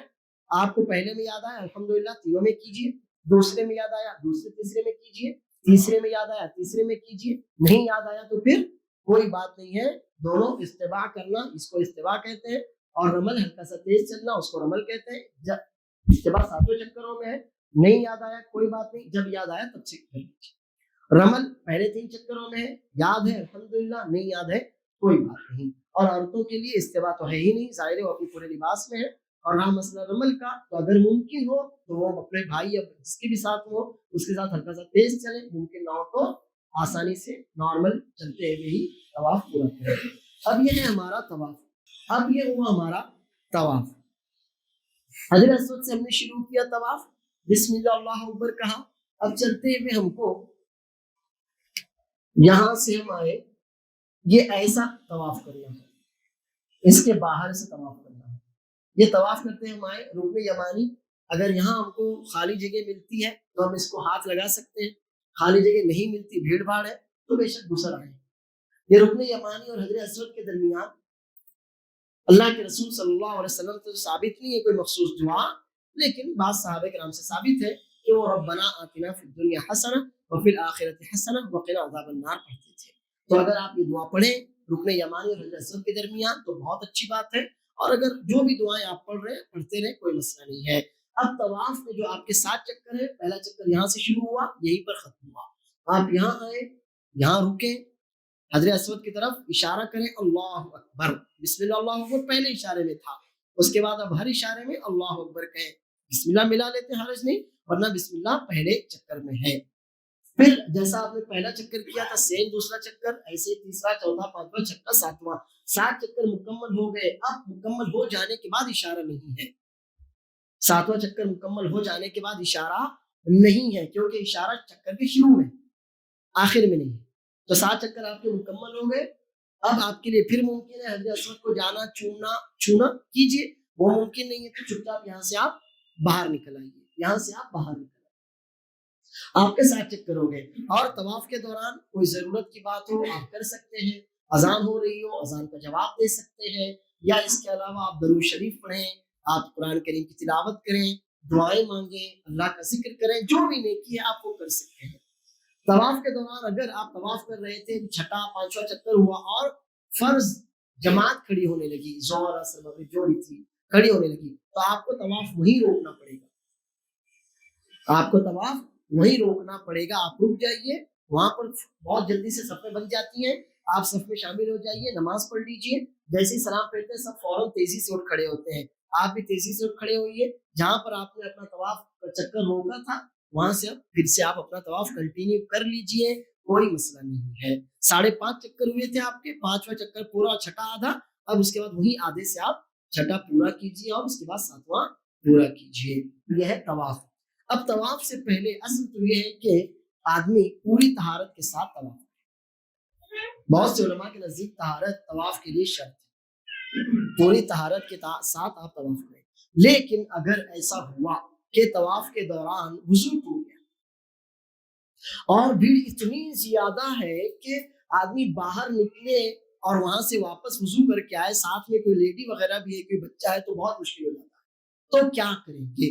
تو کوئی مسئلہ نہیں، آپ اپنا طواف پورا کر لیجیے، کوئی مسئلہ نہیں، آپ اپنا طواف پورا کر لیجیے۔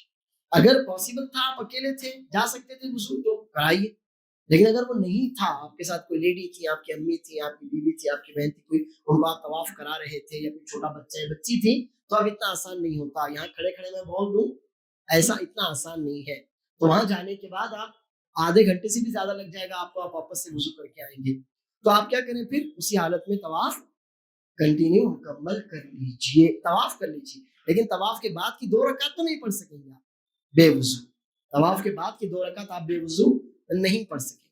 تو اصل یہ ہے کہ طواف آپ پوری طہارت کے ساتھ کریں، لیکن اللہ نہ کرے، اللہ محفوظ رکھے، اگر وضو ٹوٹ گیا تو کوئی بات نہیں، اگر وضو کر کے آنا پاسبل تھا آئیے پھر دوبارہ طواف کیجیے، لیکن اگر وہ اتنا ایزی نہیں ہے، خاص طور پر حج میں، رمضان میں وہ بہت زیادہ مشکل ہے، تو آپ اسی حالت میں طواف مکمل کر لیجئے۔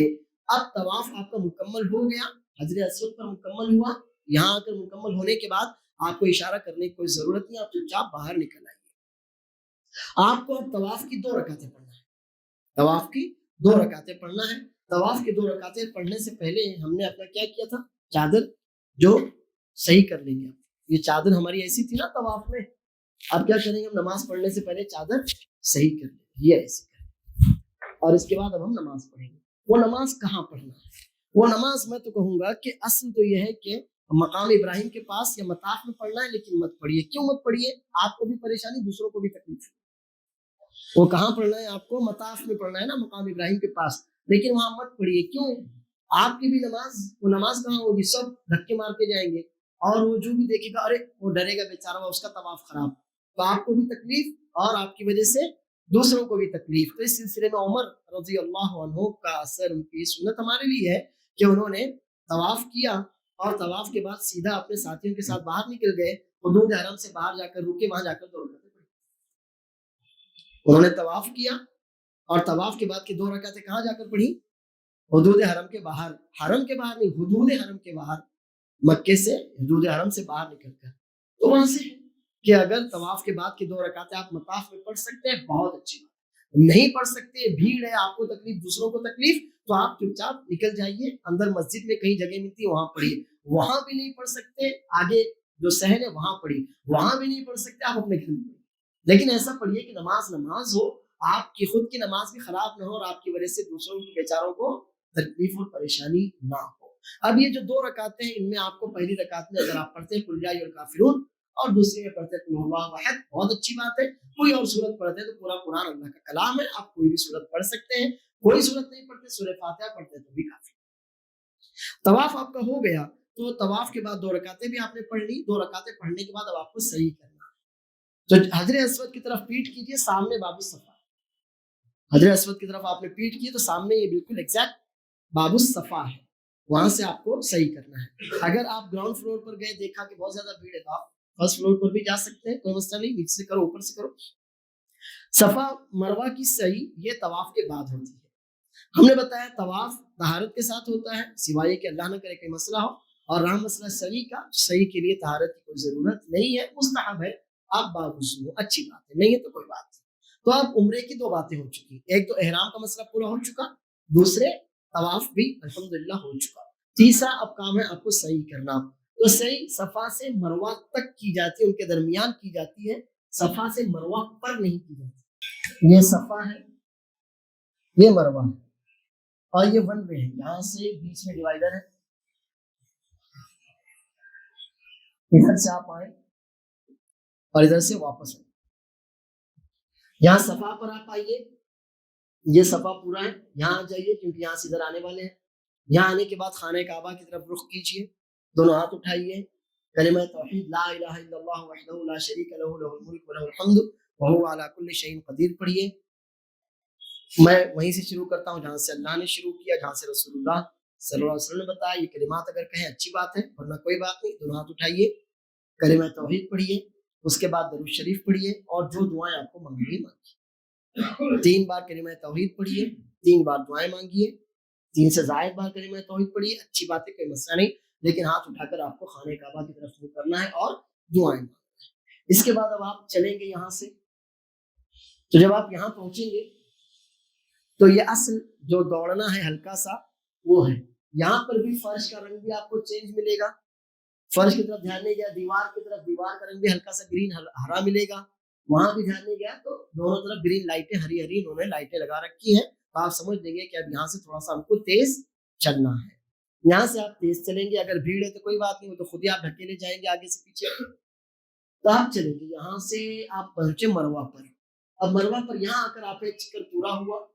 مروہ پہنچنے کے بعد آپ پھر سے خانہ کعبہ کی طرف رخ کیجیے، دونوں ہاتھ اٹھائیے، لا الہ الا اللہ وحدہ لا شریک لہ لہ الملک ولہ الحمد وہو علی کل شیء قدیر، لا الہ الا اللہ وحدہ انجز وعدہ ونصر عبدہ وہزم الاحزاب وحدہ، اتنا پورا یاد ہے، اچھی بات نہیں یاد ہے، جتنا یاد ہے اتنا پڑھیے، درود شریف پڑھیے، کثرت سے دعائیں مانگیے، خانہ کعبہ کی طرف رخ کیجیے، پھر دعائیں ہو گئی، اب ادھر آ جائیے آپ، یہاں سے پھر یہ آپ کا دوسرا چکر شروع ہوا، یہاں پہنچیں گے تو ہلکا سا آپ کو تیز چلنا ہے، جیسے صفا سے مروہ جاتے ہوئے آپ نے کیا تھا، پھر یہ صفا پہنچ گئے، یہاں آپ کا دوسرا چکر پورا ہو گیا، اب ایز اٹ از آپ کو صفا سے مروہ تیسرا، مروہ سے صفا چوتھا، پھر صفا سے مروہ پانچواں، مروہ سے صفا چھٹا، اور پھر صفا سے مروہ ساتواں، ہو گئے یہاں 7 چکر مروہ پر پورے۔ اب 7 چکر مروہ پر پورے ہو گئے تو یہاں اب آپ کو واپس سے دعا نہیں کرنا ہے، کیوں؟ کیونکہ دعا شروع میں تھی، دعا ہر چکر کے شروع میں، ختم ہونے کے بعد نہیں، جیسے حجر اسود کی طرف اشارہ طواف کے شروع میں تھا، ختم ہونے پر نہیں، ایسے ہی یہ دعا صفا مروہ کی صحیح کے ہر چکر کے شروع میں ہے، ختم ہونے پر نہیں ہے۔ یہاں سے اب آپ کا تقریباً عمرہ پورا ہو گیا، اب ایک ہی کام باقی بچا اور وہ ہے بال منڈوانا۔ آپ چاہیں تو اندر آ جائیں مسجد میں، اگر نماز پڑھنا چاہتے ہیں، تھوڑا آرام کرنا چاہتے ہیں، یا اگر آپ چاہتے ہیں نہیں اب بال ہے میں جلدی انشاءاللہ عمرے سے فارغ ہو جاؤں، تو آپ یہاں مروہ سے باہر نکل جائیے، کعبے کے سین میں آپ باہر نکل جاتے ہیں، آپ کا الحمدللہ 3 کام آپ کے پورے ہو گئے، احرام کا مسئلہ ہو گیا، طواف کا مسئلہ ہو گیا، اور مروہ صفا مروہ کی صحیح کا مسئلہ بھی الحمدللہ پورا ہوا۔ اب چوتھا کام ہے آپ کو بال منڈوانا ہے۔ اب بال منڈوانے کے لیے وہاں بہت سی نائی کی دکانیں ہوتی ہیں، آپ جائیں اپنے بال منڈوا لیں، اور عورتیں وہ آپس میں ایک دوسرے کے بال ایک ایک پور جتنے کاٹ لیتی ہیں، ان کا کوئی خاص بڑا مسئلہ نہیں، لیکن یہ یاد رکھیے کہ جب تک آپ اپنے بال نہیں منڈوائیں گے یا نہیں کٹوائیں گے تب تک عمرہ پورا نہیں ہوگا۔ اگر ایسا ہوا کہ کوئی آدمی وہاں نہیں منڈوا سکا اور اپنے گھر چلا آیا، پھر کسی نے اس کو بتایا کہ بھائی ایسا ایسا ہو گیا، تو عبدالعزیز بن باز رحمہ اللہ فرماتے ہیں کہ اس کو دوبارہ احرام کے کپڑے پہننے پڑیں گے، احرام کے کپڑے دوبارہ پہننے پڑیں گے، اور اس کو اب جا کر بال منڈوانے پڑیں گے، اور اسی طرح بعض علماء یہ کہتے ہیں کہ اس کو ایک دم دینا پڑے گا، ٹھیک ہے، کیونکہ عمرے کی عبادتیں پوری ہونے سے پہلے ہی اس نے اپنے آپ کو حلال سمجھ لیا تھا۔ تو اب یہ چوتھا کام ہے بال منڈوانا۔ آپ کہیں بھی بال منڈوا سکتے ہیں، یا اگر 2-4 ساتھی ساتھ میں ہو تو سب ایک دوسرے کے بال مونڈ بھی سکتے ہیں، اس میں بھی کوئی حرج نہیں ہے۔ اب بال منڈوانے کے بعد الحمدللہ آپ کے چاروں کام پورے ہو گئے، جتنی بھی آپ پر پابندیاں تھیں وہ ساری کی ساری پابندیوں سے آپ آزاد ہو گئے۔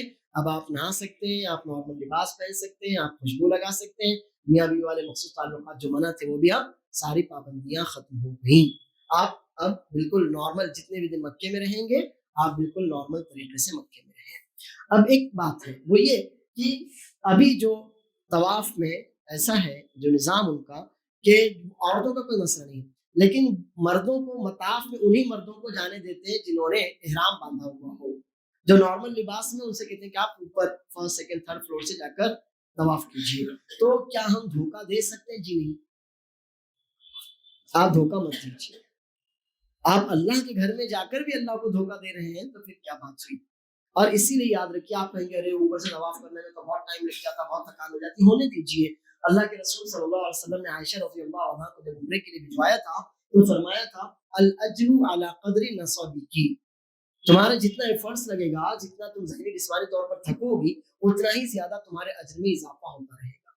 تو میں یہی کہوں گا آپ لوگوں سے کہ آپ دھوکہ مت دیجیے، احرام کے کپڑے لپیٹ کر، حالانکہ آپ عمرہ نہیں کر رہے ہیں، احرام کے کپڑے لپیٹ کر جائیں مطاف میں سے طواف کر لیں تو یہ دھوکہ ہوا، ایسا مت کیجیے، بلکہ فرسٹ سیکنڈ تھرڈ فلور سے آپ طواف کر لیجیے، انشاءاللہ آپ کو ایک تو دھوکہ دینے کا گناہ بھی نہیں ملے گا، اور دوسرے جو کچھ آپ نے مشقت اللہ کے گھر کا طواف کرنے کے لیے اٹھائی ہے انشاءاللہ اتنا ہی زیادہ اللہ نے چاہا تو آپ کے ثواب میں، اجر میں، اور اللہ کی قربت میں انشاءاللہ اضافہ ہوگا۔ طواف خانہ کعبہ کی اصل عبادت طواف، خانہ کعبہ کی اصل عبادت طواف ہے۔ اللہ کے رسول صلی اللہ علیہ وسلم فرماتے ہیں من طاف هذا البيت سبعا كان كمن اعتق رقبة، جو 7 چکروں سے اس بیت کا خانہ کعبہ کا طواف کرتا ہے تو اسے اتنا ثواب ملتا ہے گویا اس نے ایک غلام آزاد کیا۔ اسی طرح اللہ کے رسول صلی اللہ علیہ وسلم سے اور ایک حدیث ہے کہ جو شخص بھی خانہ کعبہ کا طواف کرتا ہے تو کان له بكل خطوة يخطوها 10 حسنات ويرفع له 10 درجات ويمحى عنه 10 سيئات، کہ ہر قدم کے بدلے اس کے 10 گناہ معاف کیے جاتے ہیں، اس کو 10 نیکیاں دی جاتی ہیں، اور اس کے 10 درجات بلند کیے جاتے ہیں۔ تو خانہ کعبہ کی اصل عبادت طواف ہے، آپ مطاف میں سے طواف کریں اچھی بات ہے، لیکن دھوکہ مت دیجیے، آپ فرسٹ سیکنڈ تھرڈ فلور سے طواف کیجیے، انشاءاللہ اتنے ہی زیادہ آپ کے گناہ معاف ہوں گے، اتنا ہی زیادہ آپ کی نیکی اور ثواب میں درجات میں انشاءاللہ بلندی بڑھوتری اور اضافہ ہوگا۔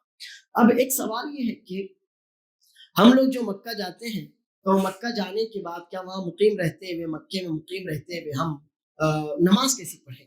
تو نماز پوری پڑھیے، آپ وہاں نماز حرم مکی میں امام حرم کے پیچھے پوری نمازیں پڑھیے، پوری نماز آپ کو پڑھنا ہے، حرم مکی میں امام حرم کے پیچھے آپ پوری نمازیں پڑھیے۔ وہ لوگ جو کسی بھی بہانے سے نہیں پڑھتے امام حرم کے پیچھے نماز، وہ اپنے آپ کو ایک سعادت سے محروم کرتے ہیں۔ دوسری بات یہ ہے کہ بعض دفعہ آپ کے ٹور آپریٹر یا آپ کے ساتھی مل کر کہیں گھومنے جانا چاہتے ہیں کہ چلو غار ہرا دیکھ کر آئیں گے، غار ثور دیکھ کر، بے شک آپ جائیے، لیکن اس شرط کے ساتھ کہ اگر آپ فجر بعد جا رہے ہیں تو ظہر آپ کی حرم میں ہو۔ یہ کیا فائدہ کہ آپ گھومنے جائیں اور آپ کی ظہر کہیں اور ہو رہی ہے، عصر کہیں اور ہو رہی ہے، تو کیا فائدہ ہوا؟ تو آپ جائیے، ضرور جائیے، مگر اتنا زیادہ آپ کے پاس کشادہ ٹائم ہو کہ آپ کو آنے والی نماز حرم مکی میں امام کے ساتھ مل سکے، تو بے شک آپ گھومنے جائیے، ورنہ آپ مت جائیے۔ جائیں، اچھی بات ہے، میں آپ کو جانے سے منع نہیں کرتا، لیکن بس یہ کہتا ہوں کہ آپ کی نماز حرم میں ہی ہونا چاہیے، اور جماعت چھوٹنا نہیں چاہیے۔ وہاں جا کر بھی ہم جماعت چھوڑے تو کیا فائدہ؟ جماعت نہیں چھوٹنا چاہیے، پوری نماز آپ کی امام حرم کے ساتھ حرم مکی میں ہی ہونا چاہیے۔ آپ صبح 6 بجے نکلے، 12 بجے تک گھوم کر آ جائیں۔ اسی طرح سے نماز کے لیے آپ اذان سے پہلے ہی وہاں شامل ہو جائیے، اس لیے کہ آپ جانتے ہوں گے وہاں اذان اور اقامت کے درمیان زیادہ ٹائم نہیں دیا جاتا۔ اذان اور اقامت کے درمیان ہمارے یہاں ہوتا ہے نا، فجر میں 20 منٹ دیتے ہیں اور عام نمازوں میں 15 منٹ، ایسا کچھ بھی نہیں۔ وہاں بس اذان ہوئی اور اب آپ انتظار کیجیے کہ کتنی دیر میں امام آتا ہے، نماز شروع کر دیں، زیادہ سے زیادہ 2 رکعتیں پڑھنے کا موقع دیتے ہیں بس۔ اب آپ کا الحمدللہ عمرہ پورا ہو گیا۔ جتنے دن آپ مکے میں زیادہ سے زیادہ طواف کیجیے۔ کچھ لوگ ایسا سوچتے ہیں یا کہتے ہیں کہ وہاں جانے کے بعد ہم عمرہ کر سکتے ہیں کیا؟ جیرانہ سے جا کر عمرہ کرنا، احرام باندھ کر آنا، یا اس کے علاوہ مسجد عائشہ تنعیم سے جا کر احرام باندھ کر آنا عمرہ کرنا، یا عرفات جا کر احرام باندھ کر آنا عمرہ کرنا، تو میں کہوں گا کہ آپ اگر ایسا نہ کریں تو خیر، آپ اگر ایسا نہ کریں تو خیر ہے۔ ہاں، آپ چلے گئے، مدینہ چلے گئے، اب واپس آ رہے ہیں آپ، یا ریاض چلے گئے گھومنے کے لیے، اپنے کسی رشتے دار کی عیادت زیارت کرنے کے لیے واپس آ رہے ہیں آپ، تو بے شک اس سفر سے آپ فائدہ اٹھا لیجیے، عمرہ کر لیجیے۔ لیکن مکے میں رہتے ہوئے ادھر نکل کر جانا، ادھر نکل کر جانا، اور احرام باندھ باندھ کر آنا اور عمرے کرنا کہ میں نے 10 دنوں میں 50 عمرے کیے، میں نے 15 دنوں میں 25 عمرے کیے، تو یہ مناسب نہیں ہے۔ اگر آپ ایسا نہ کریں تو انشاءاللہ خیر ہے، اگر آپ ایسا نہ کریں تو انشاءاللہ خیر ہے۔ اب میں اس کو ایک دم یہ کہوں کہ آپ حرام تو نہیں کہہ سکتے، لیکن یہ کہیں گے کہ ایسا رسول اللہ صلی اللہ علیہ وسلم اور صحابہ کرام سے چونکہ ثابت نہیں ہے، اس لیے ہم ایسا نہ کریں تو انشاءاللہ اس میں ہمارے لیے خیر ہے۔ اب جتنے دن ہم مکے میں رہیں، ہم کو کثرت سے طواف کرنا ہے، یہی وہاں کی اصل عبادت ہے۔ ہر نماز با جماعت امام حرم کے ساتھ پڑھنا ہے، اور کوشش کرنا ہے کہ تہجد کے وقت سے ہی ہم حرم مکی میں پہنچ جائیں، تاکہ تہجد بھی وہیں ہو، فجر بھی وہیں ہو، اور اس کے بعد سکون سے عشاء کی نماز پڑھ کر طواف کر کر ہم اپنے کھانے پینے یا اپنے گھروں کے لیے آ سکیں۔ اب مکے سے ہم کو مدینہ جانا ہے، کہ عام طور سے ایسا ہی ہوتا ہے، مکے سے آپ کو آخر کے دن مدینے میں لے کے چلے جاتے ہیں یا واپس آنا ہے، تو طواف وداع، طواف وداع اصل حجاج کے لیے ضروری ہے۔ طواف وداع جو ہوتا ہے مکہ چھوڑتے وقت جو آخری طواف کیا جاتا ہے، اس کو طواف وداع کہتے ہیں، وہ اصل حاجیوں کے لیے ہے، عمرہ کرنے والوں کے لیے نہیں۔ لیکن ہمارے علماء کہتے ہیں کہ اگر عمرہ کرنے والا بھی طواف وداع کر لے تو اچھی بات ہے، ورنہ وہ ضروری نہیں ہے۔ اگر آپ عمرے کے لیے گئے ہم اور مکہ چھوڑتے ہوئے طواف وداع کریں تو اچھی بات ہے، ورنہ ضروری نہیں ہے۔ ضروری کس کے لیے ہے؟ حجاج کے لیے تو بالکل وہ ضروری ہے۔ اب عورت اگر حیض یا نفاس سے ہو گئی تو وہ طواف نہیں کر سکتی، وہ طواف نہیں کر سکتی۔ پاک ہو گئی تو بے شک وہ طواف کرے گی۔ عمرے سے پہلے حیض و نفاس میں آ گئی تھی تو اب انتظار کرے گی حتیٰ کہ پاک ہو جائے، پھر غسل کرے، نئے سرے سے احرام باندھے اور جا کر وہ طواف کرے، عمرہ کرے۔ طواف کے بعد حیض و نفاس کا مسئلہ ہوا تھا تو ہم نے بتایا کہ صحیح کی جا سکتی ہے، اس میں کوئی مسئلہ نہیں ہے، لیکن نماز نہیں۔ یہ ہو گیا الحمدللہ ہمارا عمرے کا مسئلہ پورا۔ اب انشاءاللہ جب ہم مدینہ گئے تو مدینہ جانے کی نیت کیا ہو؟ مسجد نبوی کی زیارت۔ مدینہ جانے کی نیت کیا ہونا چاہیے؟ مدینے کی زیارت نہیں، مسجد نبوی کی زیارت، کیونکہ 3 مسجدیں ہیں آپ جن کی طرف جانے کی نیت کر سکتے ہیں عبادت کی حیثیت سے۔ مسجد حرام تو اصل ہے، اور پھر مسجد نبوی، اور پھر مسجد اقصی، اللہ عز و جل اسے مسلمانوں کو واپس دلائے۔ تو یہ 3 مسجدیں ہیں۔ اب مدینہ جانے کی نیت ہماری مسجد نبوی کی زیارت ہو، ہم جائیں مدینہ، اصل مدینہ مسجد نبوی میں نماز پڑھیں ہم۔